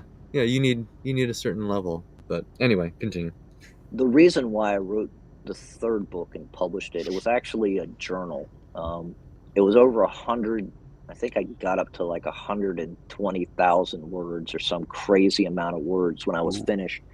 And don't worry, it's not that long. It's cut down to 70. But Not too bad. Not too bad. That's good. Yeah. Justin, this is a Justin level reading book. He can do it. It's a novel. Yeah. after something happened in 2021, I call it the catalyst in my book.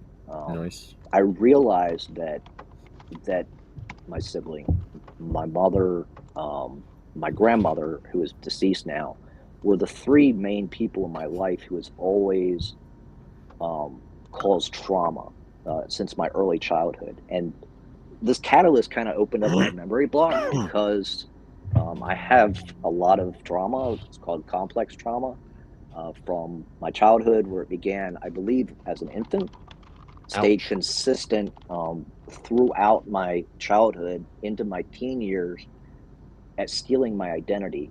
I didn't know who I was. My role in life. I was kind of lost in limbo. Kind of like Inception. I was lost. I didn't know who I was or what I was supposed to do in life. And that kind of carried me until my 30s, when I started realizing who I was, and kind of had some stuff happen there. But I realized then in 2021 that the reason why my sibling said the things she did about my books, well, my first book, was because she was jealous, because she has some underlying issues that are mental issues, but also unresolved. because well, I deal with in the book, but basically it's like, I don't know if you guys understand what narcissistic personality disorder is. I don't know if you've ever heard that or what that is. Yeah, it's people who have experienced this don't like experiencing it, because the people who have this disorder don't know they have it, and they're absolutely cruel. Like, they have no empathy. They don't care if they hurt you in gaining what they want. It's kind of like a psychopath or a sociopath, except they're extremely self-centered. Everything is about them. And so this was part of it. And that was the reason why she dissed my book so hard, was because she couldn't handle the fact, now she wrote a book. And so her identity was in this sort of, I'm the author, he's not. How dare he ever write a book and try to outdo me? Yeah, so, a lot of people have family who will tear them down when they start succeeding. It's a shitty thing. Yes, it is. And so this book, The Unraveling of John Doe, is literally a story about my past and my childhood. It's about developmental psychology. It's how parents raise their children, guardians raise their children, from the moment of birth, psychosocial development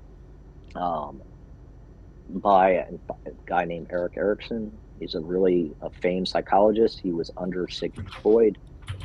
He was very intelligent. He talked about how certain stages require a certain amount of nurturing.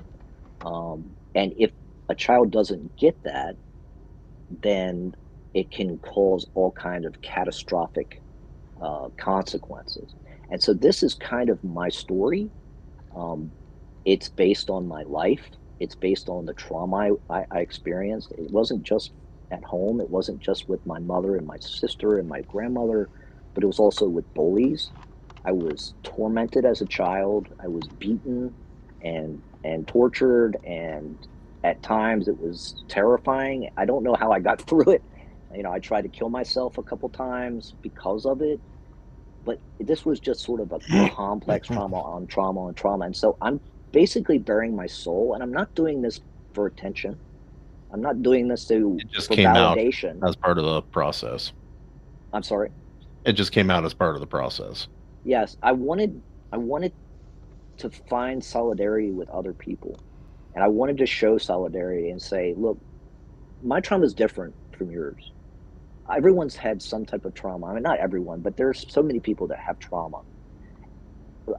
My trauma's not better than, like I said this to somebody the other day, we're not comparing the size of our traumas, right? We're all traumatized. We're experiencing this, and we need ways of coping with it and getting over. And one of those things is finding this brotherhood with each other, building relationships with each other, that with other people who have been traumatized, and showing to them, look, this is the reason why you have these thoughts. These are the reasons why you're doing the things you do. I always wondered, and it's a very depressing beginning, because you start reading the book and it starts off with, I'm a loser, I'm a failure, I'll never amount to anything, I'm unloved, I'm unwanted, I'm an outcast, nobody wants to be with me, no one loves me, no one cares. These were thoughts that were ingrained in my head, in my psyche, and I lived with them for over 30 years, constantly in my mind, constantly battling it. Yeah. But I didn't know where it came from until I started to dig into developmental psychology. And that's when, bang, oh, that's it. Oh, this explains everything. And so it's kind of the book is just basically my story, a study. I'm an open book with it. There's a few things I leave in the closet. There's a few things it's not all out there. Not all out there, but it's mostly out there. It's an honest to God look at what it's like to be abused, mentally, emotionally, psychologically beaten down, and then on top of that to deal with the bully aspect, and then still to come out on the other side in a positive sense, and knowing who you are, finding out who you are, developing this self-love, because really what it boils down to in the end, when you're got all these thoughts in your head that people don't love you, it's lies. That's all it is. It's ingrained ideas that were forced upon us, thrust upon us. We didn't want it, we didn't ask for it, but it was, and now we have to undo it. And it begins with self-love, and you have to start learning to love yourself and facing the music. And God has a lot to do with this too, guys. This is also a spiritual book. I look at the theological aspect, but I also look at the psychology, the science behind it. I know a lot of people don't like psychology nowadays, so I actually bent back into like 2015, 2014 before things went really awry in the APA. But you still got me, guys? Yeah, no, you're good. I got you, think brother. I just lost one of my ears. Yeah, that's weird. Okay. I can still feel it. Okay, so anyway, it's really about this guy, John, who didn't know who he was. He didn't have a future, and this is something I state in my book. Men without purpose are just waiting to die. Yeah. I honestly believe that. I believe that when we have no purpose, no meaning in life, that we just want to die. And there were times in my life, especially when I was an alcoholic. I was an alcoholic for over a decade. By the last 2 years of my alcoholism, I was literally drunk all the time. It got to the point where I could no longer work. I could no longer do anything else. I just needed to drink. And yeah, that happened to a buddy of mine. He was a Army vet, and he's one of those guys who never came back and figured it out. Wife and daughter moved away, and he started having seizures at work. And we said, "Hey, we'll put you in a program, and we'll take care of it, and try to get you back on your feet." And he said, "No, I'll just move back to Montana." And and then like 2 years later, he died of alcohol related. And that's heartbreaking, brother. Yeah, and see, that's what breaks my heart about this, because there are so many people I've talked to, and just since I published, man. I have old friends, some people, some readers. People have trauma. You have no idea what people are going through. or people have gone through. And so for me, I feel like it's a way of finding solidarity with others. And yes, I put myself out there. Brave or courageous, I don't know. I'm just, when all this crap hit the fan, guys, and this has been going on for a few years now, stuff has been happening with me and my family. It hurt. It broke me down, and it made me realize that it's not that I lost my family, because I was really upset. I almost relapsed from the alcohol. I've been sober for since 2008, January 2008. So how many years is that? 17 years? Yeah, 17 years. I almost cracked open a bottle when this crap went down back in 2021.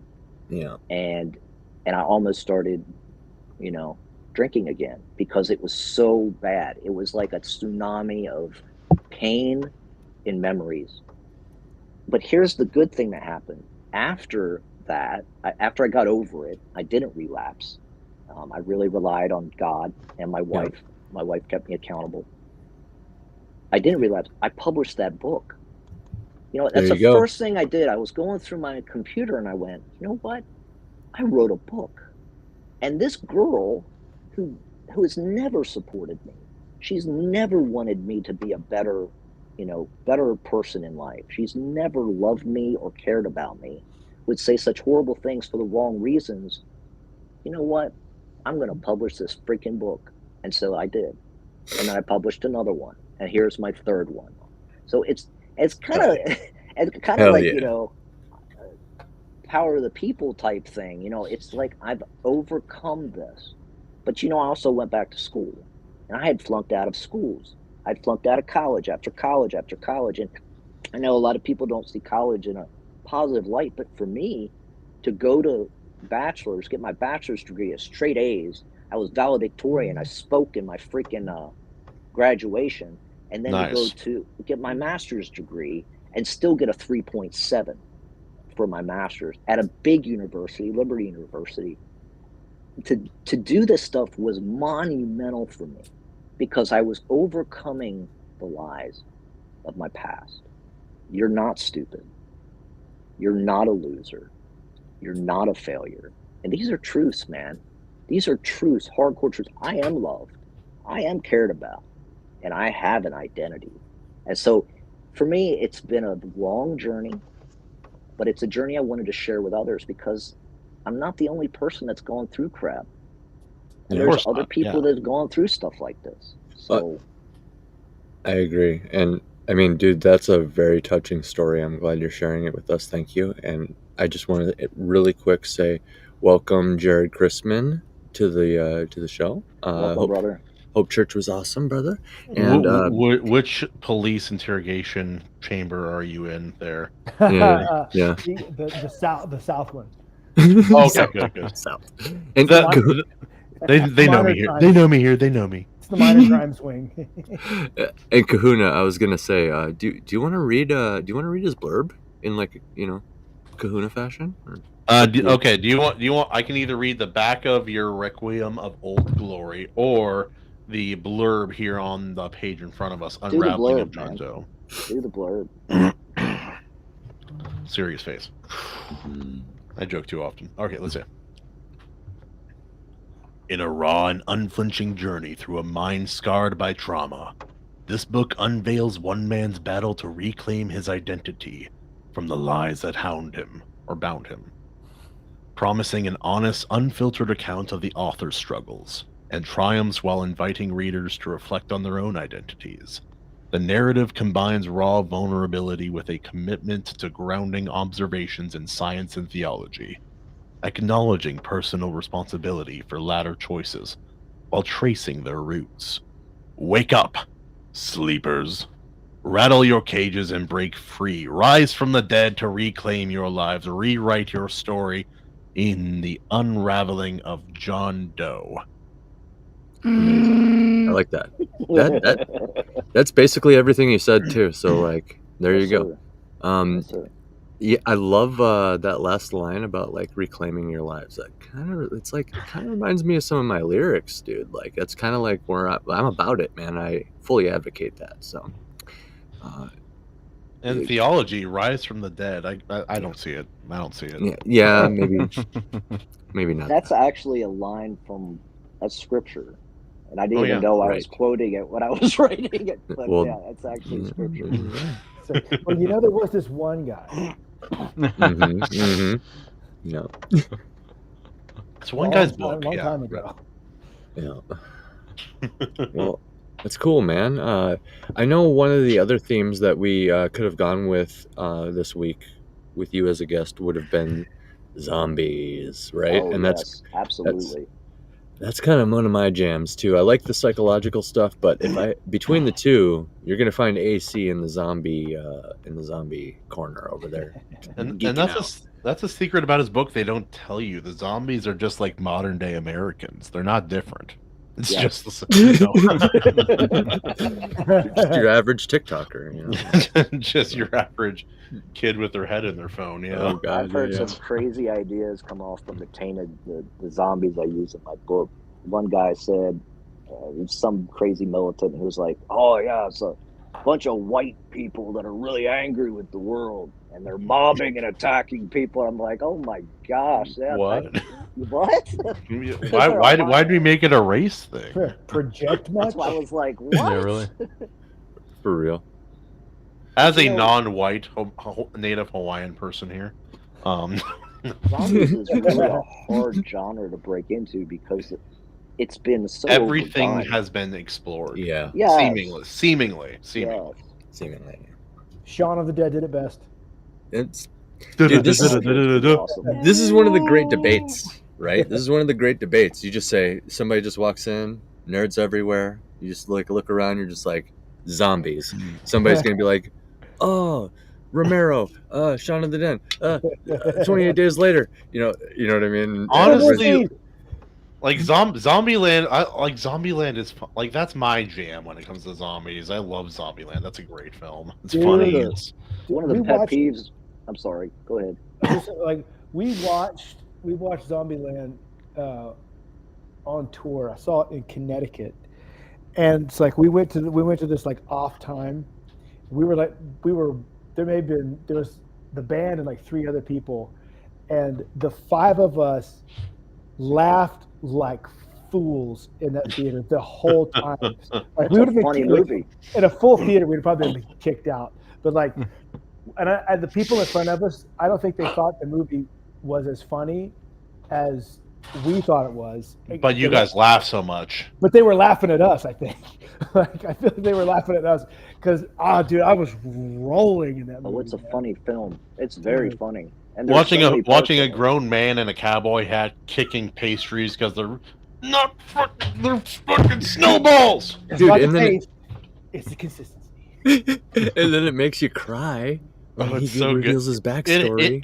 Every beat that movie tries to hit, it hits really well. Yeah. When it's funny, it's funny. When it's dramatic and scary, it's dramatic and scary. When it's heroic as hell, it's heroic as hell. And every beat it hit. When it's romantic, it's romantic. It's one of those everything movies that they don't make anymore. So the difference with my zombies and my zombie books and most zombies genre is most zombie drama is nihilistic, where it's not a happy ending. It ends on a bad note. Like Night of the Living Dead, the guy survives the whole night and he gets popped in the head by some redneck. You know, it's a terrible ending of a movie. Mine is about hope.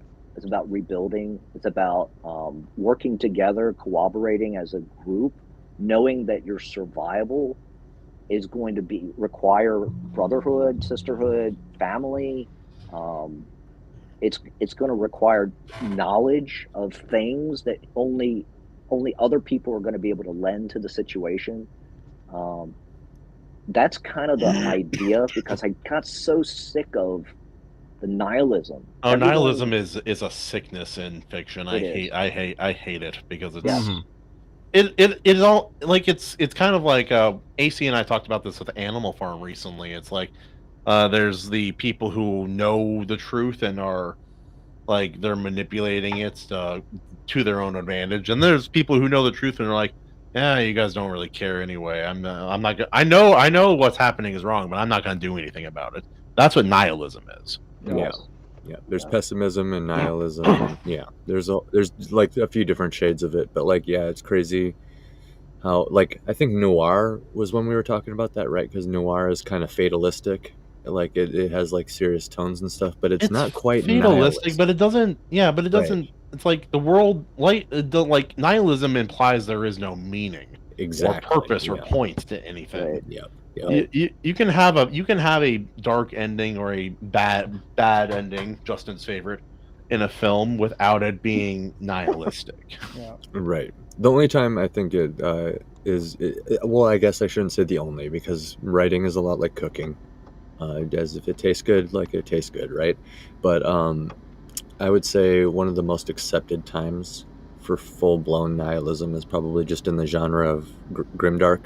Because like the fans of it, they know what they're signing up for, so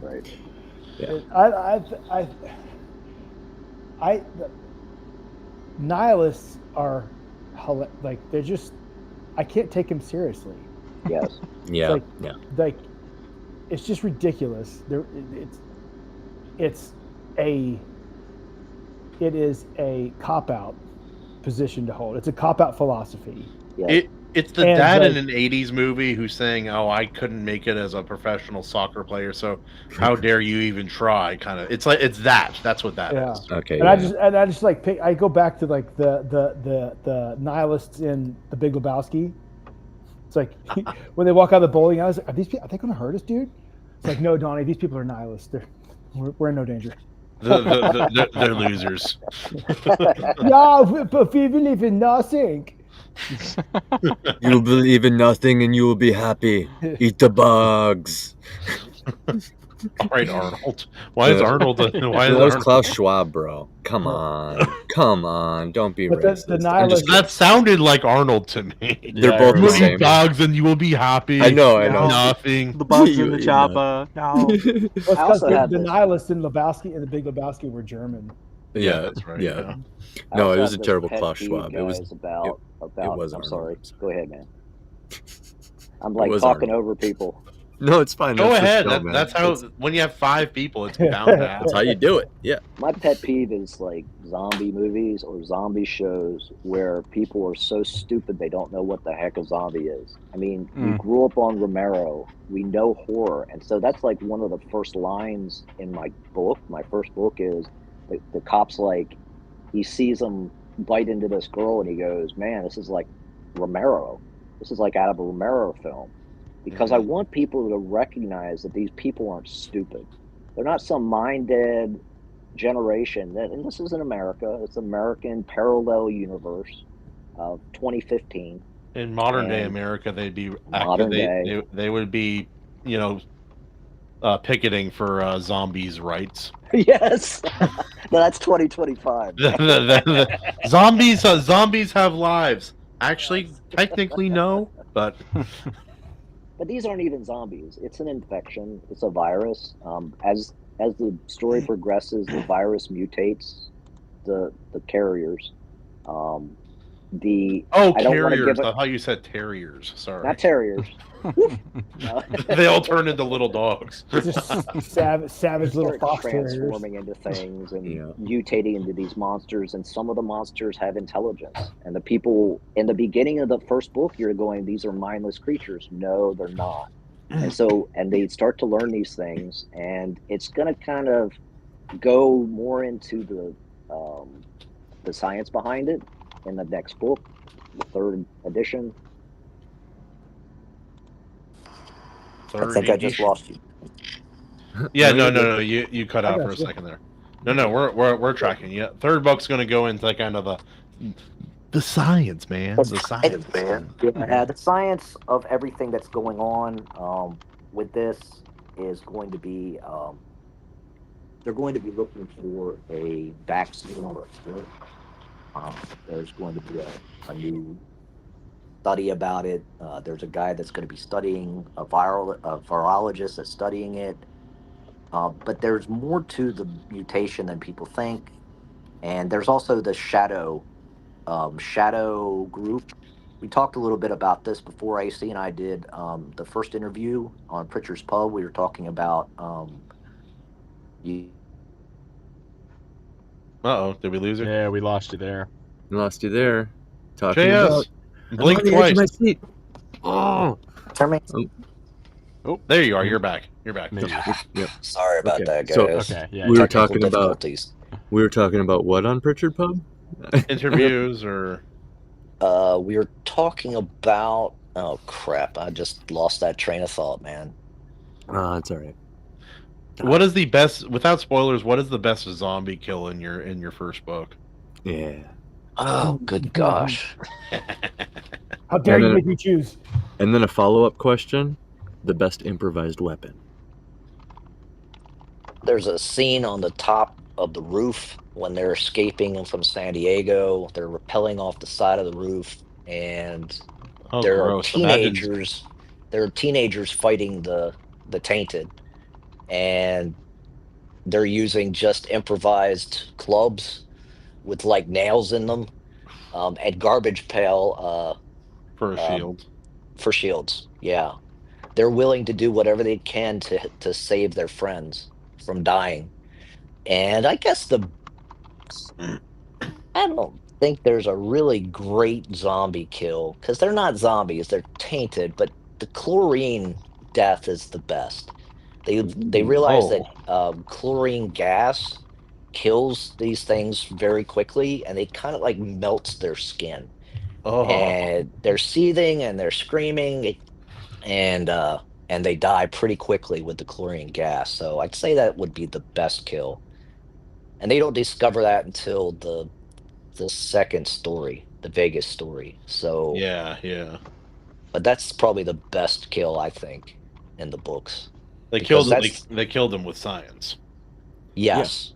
Yes. There was a scientist and a girl working on weapons, and they realized that the chlorine gas was very effective, and it just wipes them out, man. So, yeah. I have to imagine like the guys who created mustard gas in the early part of the century were like, dude, this is well, I don't know what this mustard stuff is, but it's really effective. Like works really well. I can't believe it. Yep. No, that's cool though. I love that you actually have the thought out science behind it all. It's like there are other movies where like there's a zombie movie that acknowledges that there's probably a deeper meaning, but they don't know what it is. It's like, oh, that Warm Bodies, that's it. It's like, yeah, we just watched that before the show. That's Did funny. you? Yeah, my wife threw it on. Oh, that's a good film, man. It's fun. Yeah. Yep. Is that the one with Nicholas Holt? Yeah. Yeah, that's Yes. it. Where he falls in love, and Yeah. it's like, yeah, we The figured that zombie we starts figured to the bone salt walkers weren't really people anymore, so we just killed them, and it was a great bonding moment for the zombies and the people. Actually, like, what the Yeah, dude. What do I Babes want? cured zombie nature. The dude's just like, yo, that cute girl. She smiled at me. Now I'm not gonna be a zombie anymore. I was like, oh, that's great. It was a good movie. It's like I appreciate that, but I'm like, on the other hand, I also like science that makes sense. Yeah. So, Overrated. like Warm Bodies is literally like love is the answer. Yeah, there you go. That's nice. I just remembered what I was going to say. On Pritchard Pub, Yes. we talked about the organization that's behind everything. Kind of like BlackRock. Yeah. You guys know who BlackRock is. So it's kind of like that, but it's a world organization, a very secret organization, very evil. And so I'm going to kind of dive more into that aspect, kind of like not political, but why it happened. Why did these guys do this? I mean, this is like destroyed America. Why would they do this? And so I'm going to kind of explain it. And I kind of go Art of War with it.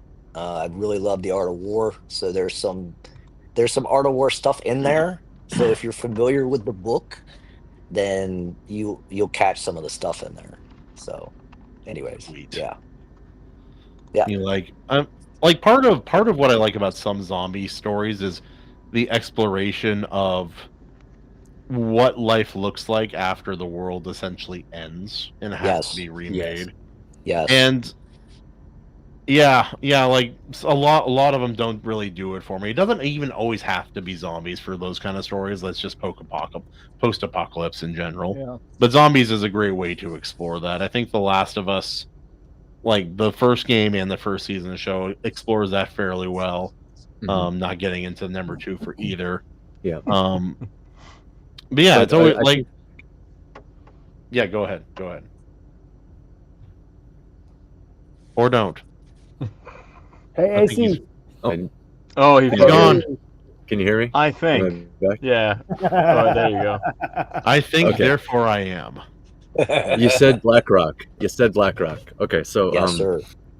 much like Superman movies, I feel like there's a certain checklist to go down with like a post-apocalyptic or zombies, whatever, and it kind of gets down to the heart of like the human stories that are isolated within this whatever you painted your landscape as. Yes. Right?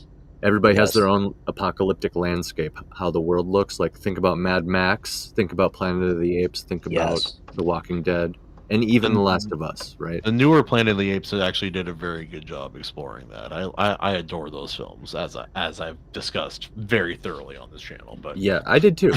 And all those stories, the pockets of human stories that are nested within the worlds. So it's a world with human stories. Yes. So, you know, that's why I think that's important. That's important in a book. Yeah. It's important in a story. And these people they're not idiots. Some of them are idiots, but if they're consistently idiots, they don't survive. They're consistently smart, yes. And if they don't work together, they don't survive. You'll never see them again in another sequel because they made the wrong decision. They chose solidarity or rebelling or whatever to get away from the group to do their own thing. Those people will not survive unless they were isolated to begin with, like in some bunker somewhere. That's different. But most people, if during the outbreak, it's like they know exactly. One of the stories in Vegas, the guy knows exactly what's happening. He knows there's panic in the streets, and the first thing he does is, we're shutting this freaking casino down. We're locking it down, and no one can leave and no one can come back in. But we're going to make it safe for who we are, where we are now, and we're going to work together as a team. We'll figure everything out as we go, but let me tell you, we're going to survive this.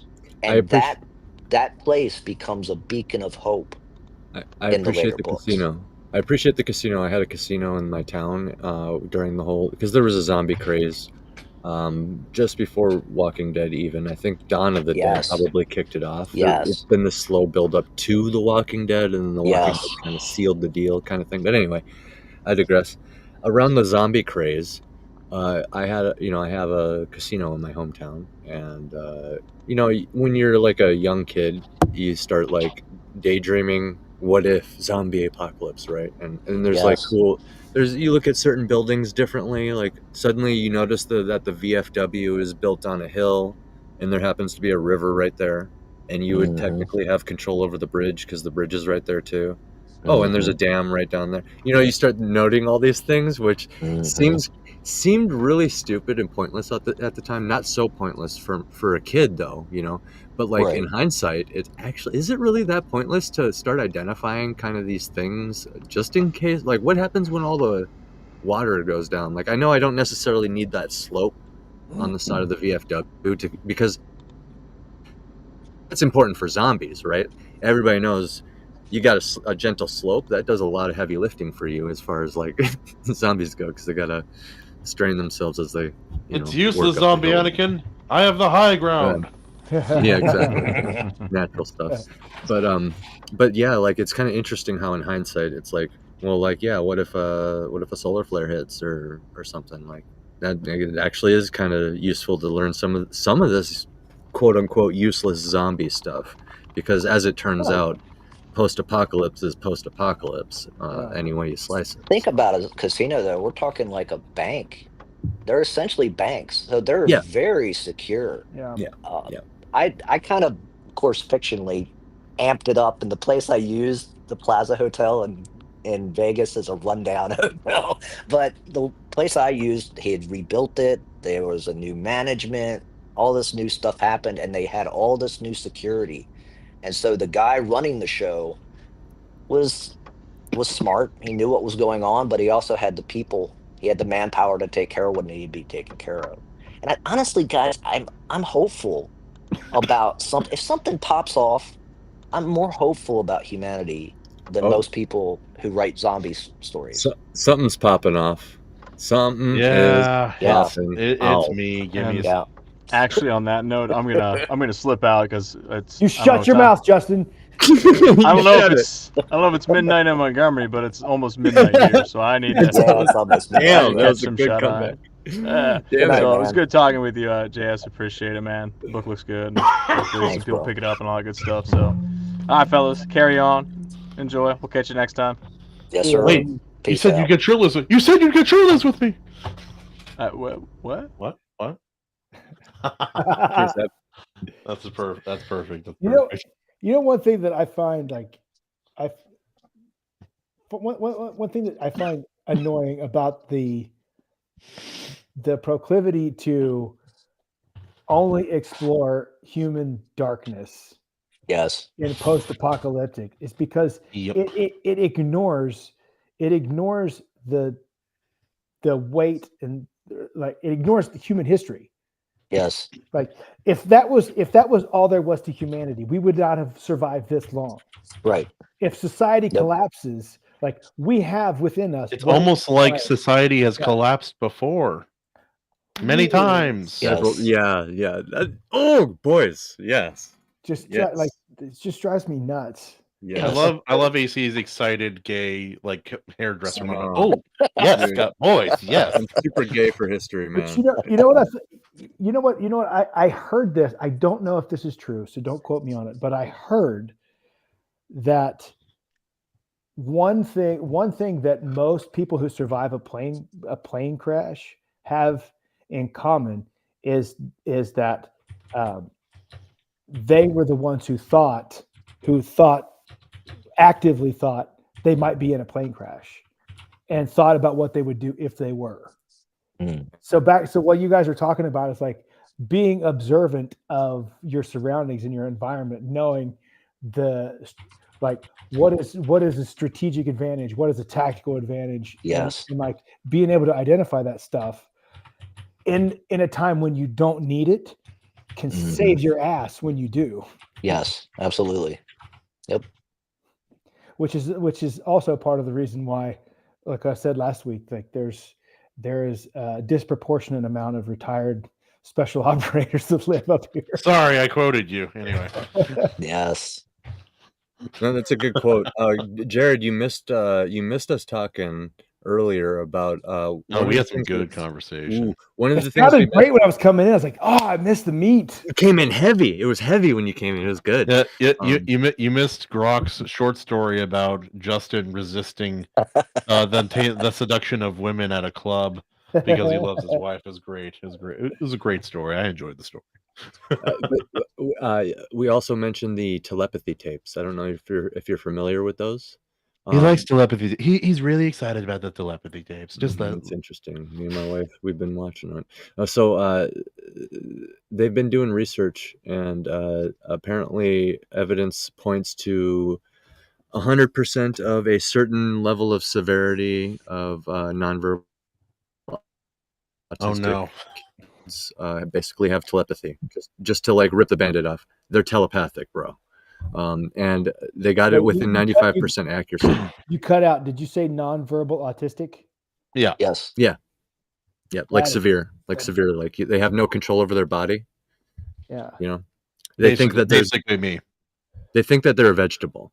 That is like what a lot of the ones that have the best have the best results of telepathy. The ones that have the best results, they think that they're vegetables. So basically, recently they figured out how to get these kids to communicate using spelling, which spelling had a bad rap, but then when you look into it, that was kind of a little propaganda, and they did a little bit more research on it and realized that if you just simply add another factor like have them point, then now they're going out of their way to point at something or follow their eye movement.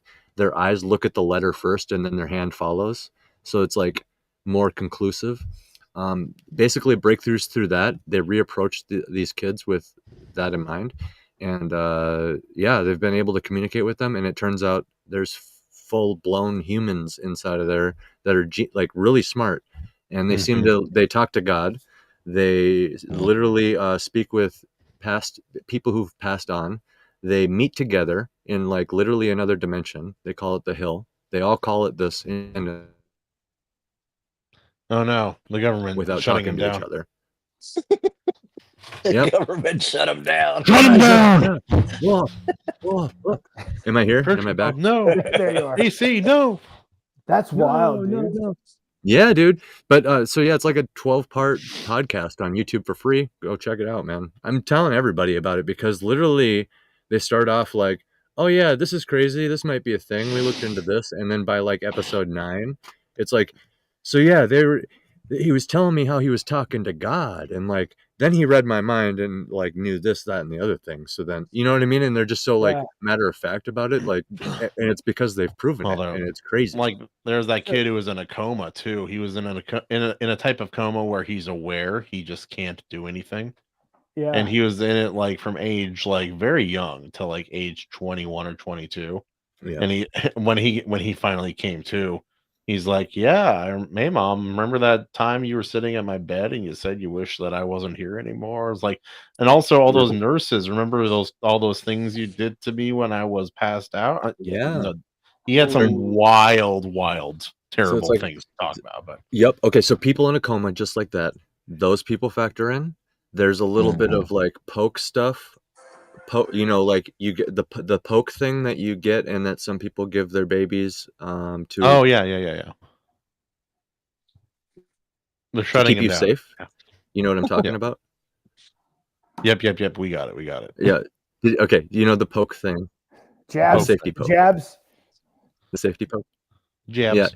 So it also kind of points to some of that stuff because, as you know, a lot of autism heavily surrounds that kind of stuff. UFOs get tied in there, ghosts, like I said, like God. There's a lot of things like that. I'll tell like one story. The mom got the safety jab for her baby, and then like the next day, he was covered in red spots, and his body rejected it, and then his personality faded away, and he developed severe autism. And for 20 years, she just thought her son was a vegetable, and then found these spellers, found these other moms, and the way you're saying spellers makes it sound like it might be a slur. It's crazy. crazy. I don't know what well, they call them. That's what they then call they them. found them stinking spellers out there, and they got them retards talking. Well, it implies the level that they need to be at to, like, I guess, attain this ability, because you have to. It's almost like implied that you need to like not have control over your body in order to not be here anymore. Because then they're like over there, right? They're elsewhere if they have no control over their body. So like when, I don't know, saying a speller, I know what you mean. It does kind of imply that, but that's what. Oh no. You can't talk about it, man. But anyway, I love anytime he starts getting going. I It's guess. like shut him down. I guess, man. Well, so anyway, finally gets to talk to her son. He not only knows how to spell words and stuff, and keep in mind these kids are taught just shapes and colors their whole life because they think that they're just like vegetables. He says, "I'm in here," to his mom, and like he knows the entire Declaration of Independence because apparently like Thomas Jefferson told him or something like that, you know what I mean? And he like knows the entire Gettysburg Address because he can hang out with Abe Lincoln and talk to God, and like there's this like a genius inside there. So like in almost every case the moms the moms stop. I know. Almost in every case the moms stop teaching and start asking questions once they can communicate with their children. And it's just a beautiful thing. I really wanted to tell you. That is beautiful, man. Yeah, I know. I suggest everybody go check that out because it's being labeled pseudoscience, but yet it's backed up, and scientists that go in there and observe while he's on makes sense, break but nobody's going to accept it just because of what it is. He got Fed paused. Yeah, he got fed paused again. Fed paused. We need to make a meme of that. Anytime AC starts getting into Yeah. it, it's like Epi agent and click. I'm pretty sure AC's fed is named Stan too. It's freaking Stan. Yep. Fucking Stan. Yeah, dude. Yeah. He's got the notification bell on. He rang the bell, guys. The feds can't ring the bell. Yeah. Yeah. No, it's great, man. But yeah, no, zombie books, zombie movies, post-apocalyptic. It's like it's always like it's either like all these things are always a vehicle or like window dressing on the human story, which is typically what these things are all about. Yep. And so, JS, you got a nice human story in this book. And they're average Americans, guys. These aren't like elitists, and they're just average people that get stuck in a situation, and they learn to work together. They save each other. They reach out to each other. There's a character from the Baltimore story, Billy, who is a former. Well, he's a military guy, but he's abandoned. He's he's what's it called? Oh, AWOL. He's on AWOL. Yeah, he goes AWOL, but he redeems himself. He actually keeps the group that he joins up with safe in every way possible, and so the characters are real. These people are people you'd probably meet, at a club or on the street or anything. They're just average Americans, but then they have this huge future ahead of them that you don't know about yet. If they're average Americans, I bet they won't be obese for very long. Like 3 weeks in, it's like, man, you guys are looking better than ever. I gotta say, you're lean and mean. It's like you guys ever read about one of the guys who they experimented on with water fast. He water fasted for like 380 days, or just shy of like 400 days. He had nothing but like water and coffee, for that many days in a row. Why? He was because he was fat, and the government's like, "Hey, we could experiment on it. let's try it out, dude." How much weight did he lose? Oh, hundreds of pounds. He didn't really have he didn't have loose skin almost at all by the end of it. Oh, because water fasting is legit. It heals you as you lose weight. It's a good deal. It's how I've gotten rid of allergies using that before, long periods of time. But speaking of which, I have enough extra on me. If we have a zombie apocalypse now, I might just water fast for a while. Come out looking better. My wife has to do it. She has to do it like once or twice a month. Oh yeah, because she has some like wacky autoimmune, autoimmune stuff is terrible. It's dude. like weird unidentified autoimmune. They have no idea. They have run different specialists have run countless tests. No one can tell her for sure what it is. Like, well, it could be this thing, or it could be that thing, or it might be that one. They have no idea. But like one of the surefire things that always helps is like once a month she'll do a 48 to 72 hour water fast, and then for like the next few weeks she'll be fine. Wow, it's wild. It's interesting, yeah. Not to make a comment on your wife because I don't know her, but if she has enough extra on her, she could consider doing a longer one and seeing if she gets different results. My buddy who taught me how to do it, he had 2 nodules the size of like a bean, one out of each nostril. Day 18 on the right side and day 14 on the left side. Hard white yellow, hard as a rock, like things come out of his body, and he has no idea what they were. What the hell? Yeah, dude, that's some alien shit.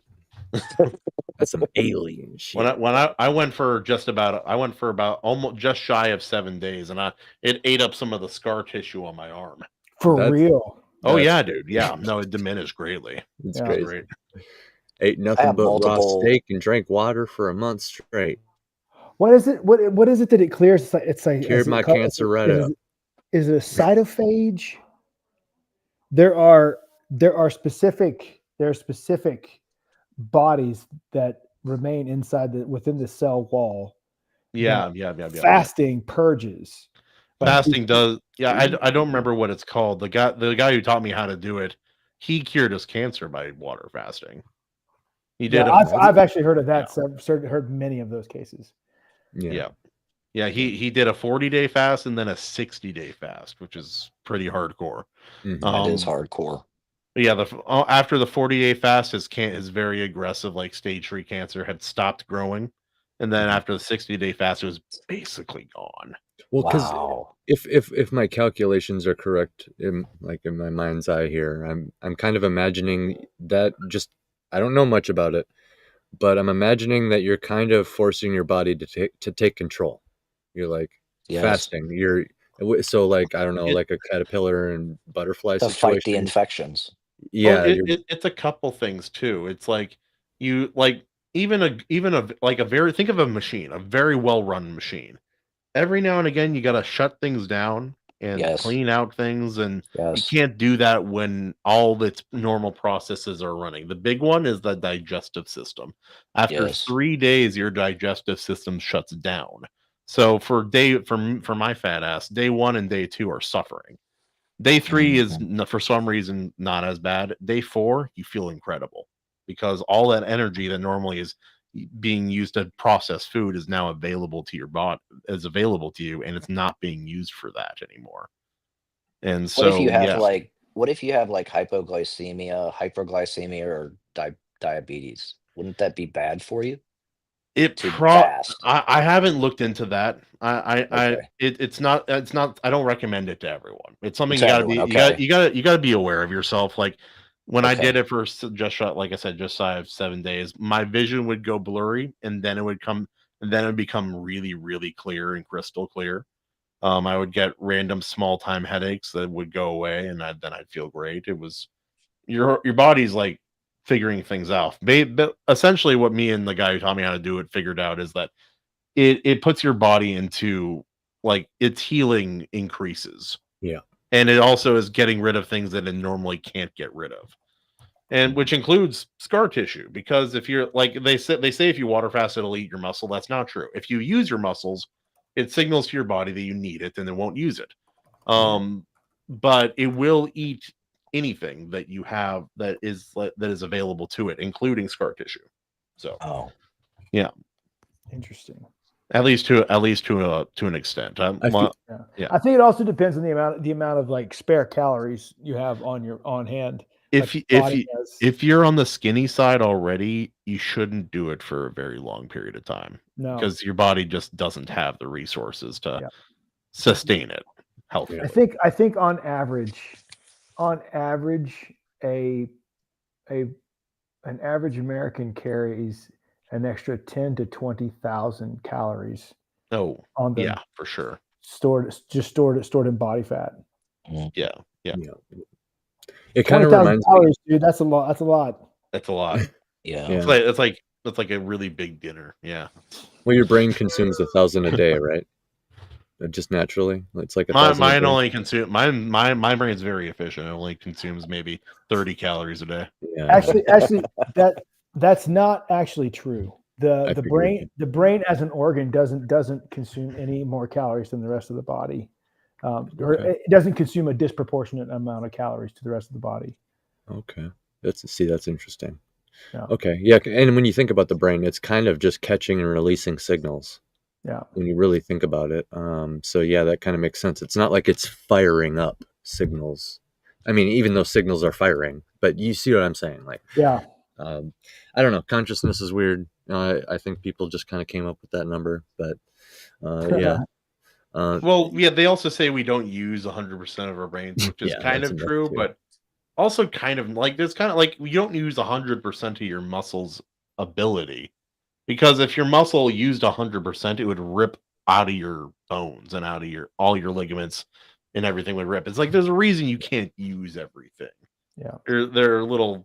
You have the Golgi tendon apparatus at the end of each muscle, at the end of each skeletal muscle, is what keeps you from those evulsions where the muscle rips off the bone. Because your muscles, combined with the signal from your brain, your muscles can snap all of your bones if you don't. Have some regulatory force in there. It's crazy, yeah. The rigor mortis. Can you imagine that though? Just like you can flex so hard, you could you could snap your own femur. Like that's Yep. nuts. For sure. Well, this is where zombies come into play. This is why zombies are actually so terrifying, right? Actually, he's Bring right. it He's home. right. Like Bring it those home. sprinting zombies. Yeah. Yeah, It's because like, why think are they about it. so fast? It's not Yeah. because they're Ethiopian. It's because their muscles are. Their muscles are firing at 1,000% at all times. So if a zombie Yes. grabs you, it's crushing you, and Yes. you can't get that off you. You have to cut its arm off. That's the real reason why you're supposed to do that. That is You an know? interesting. Yeah, they grab your hair. That's you're very fucked. interesting. I like that. Yeah. They grab your hair, you're fucked because it's like 1,000% muscle capacity. Like Oh think yeah, of a zombie. your hair doesn't come out very easily. I didn't realize. I Right. looked it up recently. How strong hair is. Hair is so strong. Yes. There's a reason for the women in zombie apocalypse stories to shave their head 100%. Get rid of that hair because we need you to survive. And it's not because actually. they're lesbians, right? And well, like right, like and, well, and I mean, furthermore, some of the time. But. some of the time, yeah. You can think of zombies like realistic ones, right? You can think of realistic ones as like bottle rockets. So they're only going to last as long as their muscles are like going to allow them, and that's why I brought up the gentle slope earlier. That's devastating for like a zombie who's firing on all cylinders and just like basically burning life capacity with every movement. And that's why they get into like the slumberous, like That's the only hibernation. problem with a zombie story that relies on a like virus and no mythological or undead thing is because those bodies would not survive for very long if it's just like a virus. Like even operating weirdly like zombies would, like they wouldn't like 5 years. All zombies are gone, right?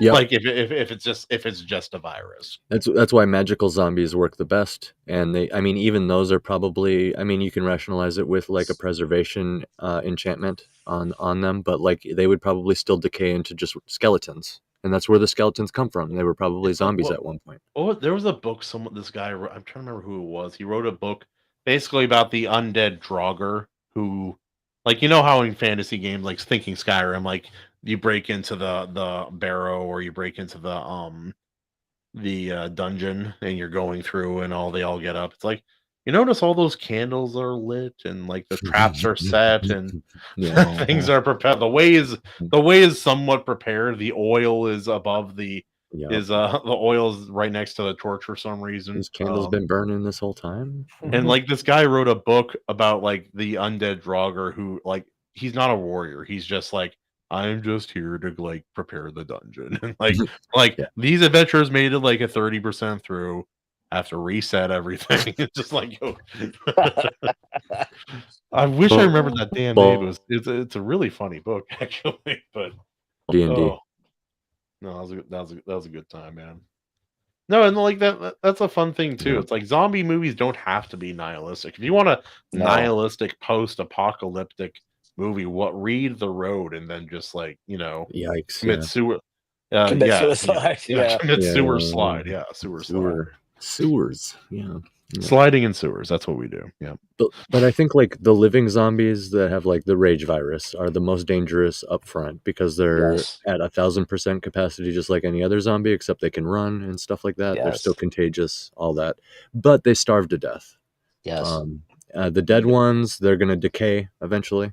They'll rip themselves apart. They'll decay. Yep. Like, unless they come up with some BS science reason, which they usually do, they'll decay very, very quickly. So I wonder what. So, like, if you think about it, viral zombies. Yeah. Viral zombies. I love this nerd stuff, dude. But like, I love it. Yeah. So you have these viral zombies that have a limited life, a limited lifespan based on let's just call it caloric intake. So yeah. So that makes sense why they would eat brains, because a brain is a very caloric dense organ.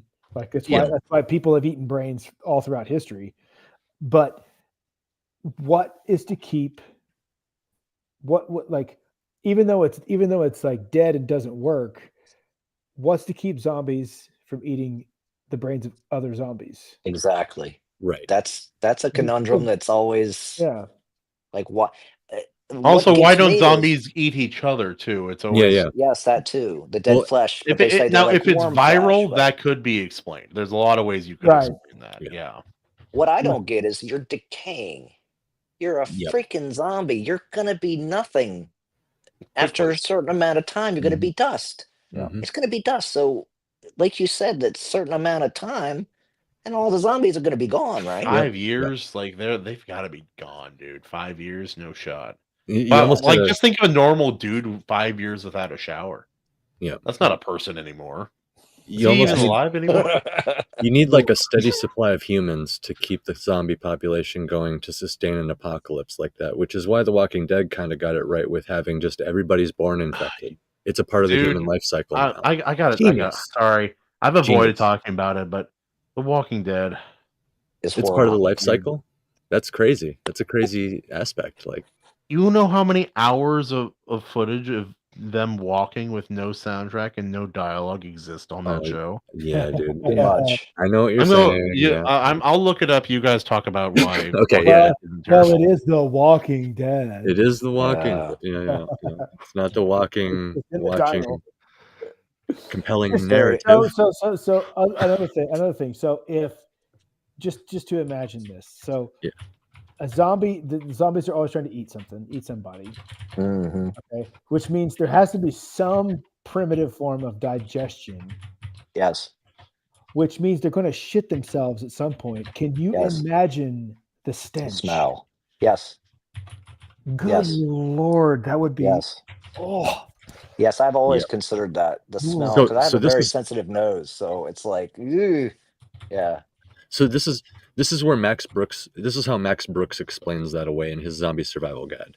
He says that they have the urge to feed because it's a leftover urge from their former humanity, combined with like something similar to rabies, where it just makes their like jaw and like that whole system overactive, and it's attracted to living tissue.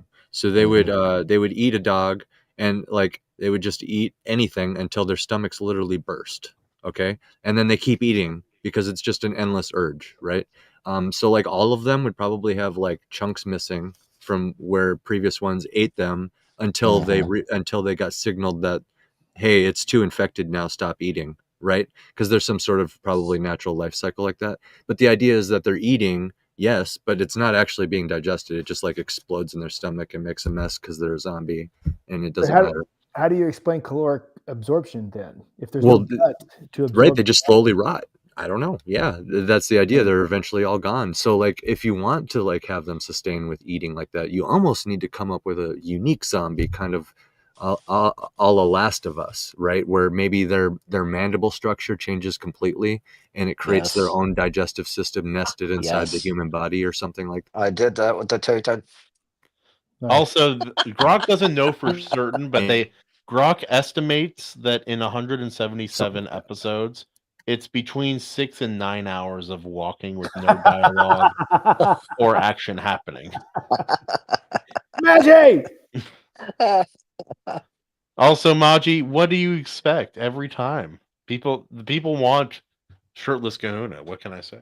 Wait, so you said that there's 9 solid episodes in a row that we could watch an entire season of The Walking Dead.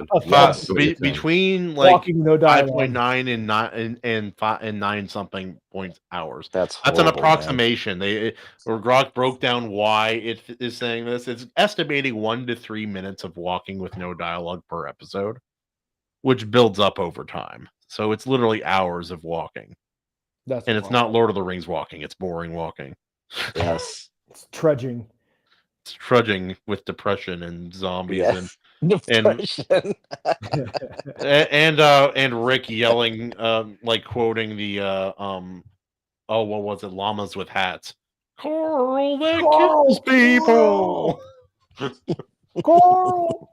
I'll admit the memes from that when Carl started going They were psychopath awesome. It was perfect. Agreed. What season are they on? Like, Carl, you stabbed him 57 times. Why am I turning into Jordan Peterson? Anyway. What like how the many idea seasons of that show have they run now? Wait, what was that? How How many seasons have they done of that show? Too many. I dipped out. What was it? I dipped out after. I made it the season. 11. Oh my god! Oh, fuck. dude, the season after the governor, like, and Yeah, they the had prison. the big fight at the prison. Yeah. I made it through like a few episodes of the following season, and I was out. I stopped watching earnestly after like partway through season 2, and then I stopped watching altogether after season 3. Mm-hmm.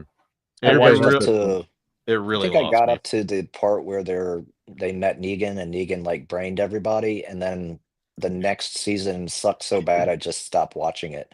It's just their characters are inconsistent. Well, the story drags on too long. Drags. It's boring. Stories are not meant to go on forever. Yes. One Piece. Well, yes. Okay, so they could have went on not forever, but like they could have kept going to the point that they did actually. No problem if they would have just followed the source material. Part of the problem is the source. Like oh my gosh. They declared war. They declared war with like the original author guys. Like they were changing things subtly here and there along the point, and I think it was right about that Negan time where things really started. I think there was like they did something. I can't remember the specifics, but it was just like a big fuck you to the original author. Like I'm telling you guys, this got so bad that literally the last surprise death that The Walking Dead original canon, original author, the last surprise death that they ever revealed was the story itself. Meaning they wrapped up an arc and they started a brand new arc. It was like, okay, and then now like time jump, new arc, except it's also the last episode, the last issue of the comic. And it was literally they time jumped forward. Zombies are a commodity. Michonne's a judge. Carl is like middle-aged. Yeah, and he gets in trouble for killing a zombie because somebody owns it. And like you literally see a lot of how like the author wanted it, or at least chose to take it in spite of the show, because there's totally choices being made like that at that point, because they hated each other. And they shut him down again. I can't talk about The Walking Dead. Big middle finger. Yeah. Also, I will. Anyway, he was just guys, it's dead. In the newest season of Invincible, the guy who plays Glenn in The Walking Dead also voices Mark Grayson or Invincible in the show. And they got the guy who plays Negan to voice Conquest. And so in the third season of Invincible, they have a fight. And it goes slightly differently than The Walking Dead. So that's cool. Yeah, that was a fun fight. What season was Negan? Oh, gosh. I think like 6. 5 or 6. Something like that. Something like that. Yeah. So because like I had stopped watching it for at least 2 or 3 seasons. Yeah. And then I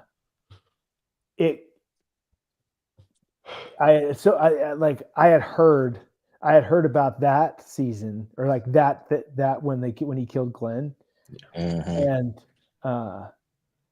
And like this kid I knew, he kept, dude, are you gonna watch it? Are you gonna watch it? Are you gonna watch it? I was like, no, dude, I'm not gonna watch it. It's like, are you gonna watch it? Just like kept on. Cultural. It's like, well, why not, bro? Why not? I miss those days. I got enough of that in here on my own. I don't need that. Yeah. I don't need extra. Like I got enough of that on my own. They showed a little too much. It was very realistic too, Glenn, like when they brained him. He had a bulging eye and stuff. It was like, yeah, it was pretty awful. You did a good job. Congrats, The Walking Dead. But I think that's a little different than the comic, if I remember right. But I can't remember specifics either. But yeah, man, I like talking about it because it's a good example of certain things. Like the original author had a lot of good things going. Like, for example, just the premise of everybody's born with it. It's part of the human life cycle now. What a great way for there to always be zombies. There's always zombies. What a great way, So it's that alone, So all right, you guys keep talking, but I'm going to open a package of mine from a certain Mr. D.P. Riley. I don't have a knife. DP. Let's see if my key does this. Come here. Yeah, we should put his super chat back up. We found a hole. Hold on. Also, for anyone who has not read the books or seen the graphic novels, of Gisedai. They're very, very good. Oh, here we go. I make unopening videos on the internet. I can do this. Holy crap, this thing is really well packaged. Oh, there we go. Yeah, we went for like the more anime style like cover there. That's the one. That's some cool stuff, dude. That is very nice. And also, this book also reinforces the law of movies and life in general. Only a ninja can stop a ninja.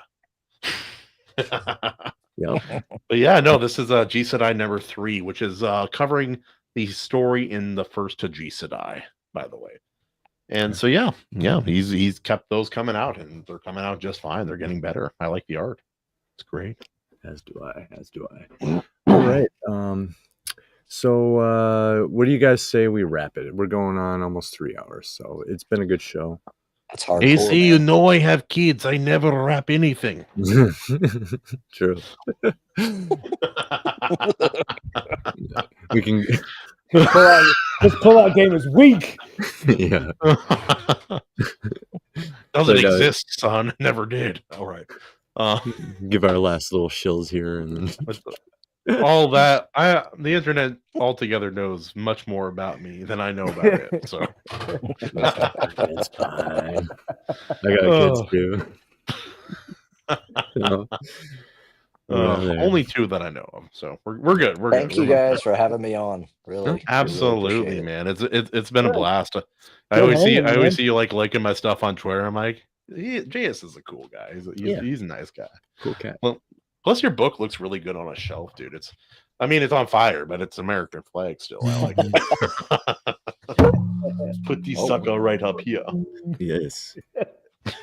Every time you hit your mic, your arm, like your mic arm has like this crazy resonance, and it just lasts forever. I know, dude. It's like a gong. It's like in 3 pieces.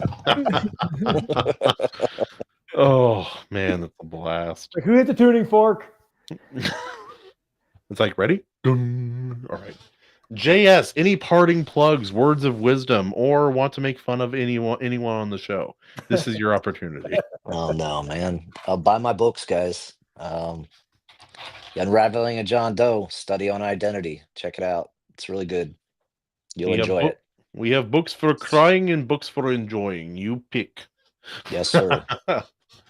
No, it's a good time, man, and his writing style, very good. I enjoy it. Thank you. Agreed. Of course. Agreed.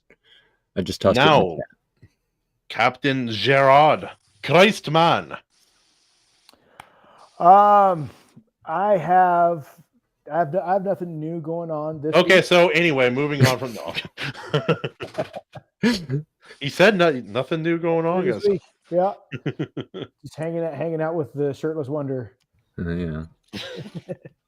No, you've been every time I turn around, you get more awards on your dang movie, dude. Yes, it's pretty you impressive.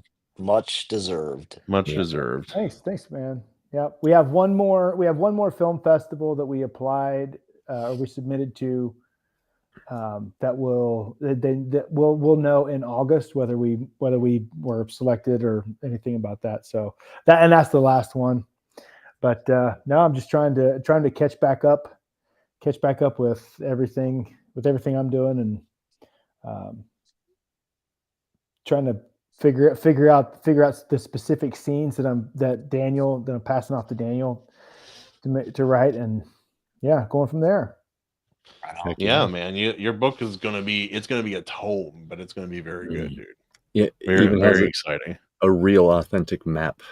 Especially since the first time I read any part of it was like a year ago, almost. Maybe not quite there, but almost. Yeah. Well, the problem is this time I won't read it with a Western voice. That still cracks me up every time, dude. I'm like 35 minutes into reading this story. I'm like, I've been reading it like this. I don't really think this is a Western, guys. I don't think this is a Western, and this is also from the perspective of a small girl. I don't think my Western man voice is really suiting the mood. Oh, there's magic, and there hasn't been a single mention of a six shooter. What's going on? And That's a there's good idea. the king and an empire. Oh, wait. Yeah. That'd be a good idea though, like a country western wizard fantasy. Oh, I've read some Western magic stuff. That's cool. It's cool. Some of it's really good. Others are like, sure. Yes. Pretty much. On my end, nothing new. I got that new song I recently released on Empty My Lungs. Go check that out on YouTube. Empty My Lungs. The song's called Memory. While you're there, check out the Necromancer EP and the 10-year anniversary edition for our full discography. Got another one in the back burner. Just got to put together that lyric video. Releasing a Jurassic Park review tomorrow in the morning. Yeah, for the new one. Yeah, no, that's exciting. I've actually heard good things about it for the most part. It's not like blow your mind, blow your socks off, but just fine. I think the next review that we're going to tackle is either going to be Superman or 28 Years Later, whichever. Oh, nice. Yeah, I think I'm leaning years, man. I've been avoiding Superman because I'm worried it's going to be bad, but I think I need to see it. I've heard good things about it, and I've heard bad things about it. I've heard bad things, but all the bad things are stupid things. Yes, people say mostly. Yes. Anyway, some of it is, some of it's not. I mean, the truth, justice. The human way. That's kind of dumb. I heard they also did something. I heard they also like invincible, like the Kryptonians, like made them all like conquering pieces of shit kind of thing. But I don't know that for certain. That's just like up the rumor mill kind of thing. Oh yeah, so turned them into fans. I heard it's fun. People enjoyed it. It was entertaining. I mean, I heard Lex Luthor's good, and I heard that Superman is Superman. That's a big improvement over recent entries. But I got a lot of stuff coming up for my channel. I got to talk about How to Train Your Dragon. I think I want to talk to AC about that too, just because the movie was surprisingly watchable, and it was a live action adaptation that was actually worth the time and money, I think. There's that, and then I also have a blast from the past, The Lost Conversation. Over a year ago, coming up on like more than a year, coming up on a year and a half, the Lord Otter released his book. Nice. Of Steel and Stormblade, the Curse of the Star Race. Very good, modern pulp kind of adventure story. It's very, very fun story. Very good book. And I had a live panel or a recorded video of me and my friends all discussing it, along like 5 or 6 people, over an almost 2 hours long conversation. And it's finally going to be released here in time for his new book coming out. I have it on. It's already up on the channel. I just got to get the proper thumbnail and put together a little like press release thing. But like that conversation is finally going to make its way to the public. And it's weird because everyone was like, we didn't know each other very well back then. So everyone acts a little bit differently, but yeah, no, it's good. It's a good video. Otter's a great guy too. Oh, he's so much fun. He's such a Otter. I know, and he's a very good GM, a dungeon master too. GM. He's a good general manager. No, he's a good dungeon master. General manager. Yeah. I said GM. I'm like, wait, that's not right. Okay, Karen. Game master. That's all right. Excuse me. I'd like to talk to the dungeon master, please. Yeah. Yes. I am not leaving until I do. And against his best wishes, we have blown up every single mission, he's ever used to try to kill the party.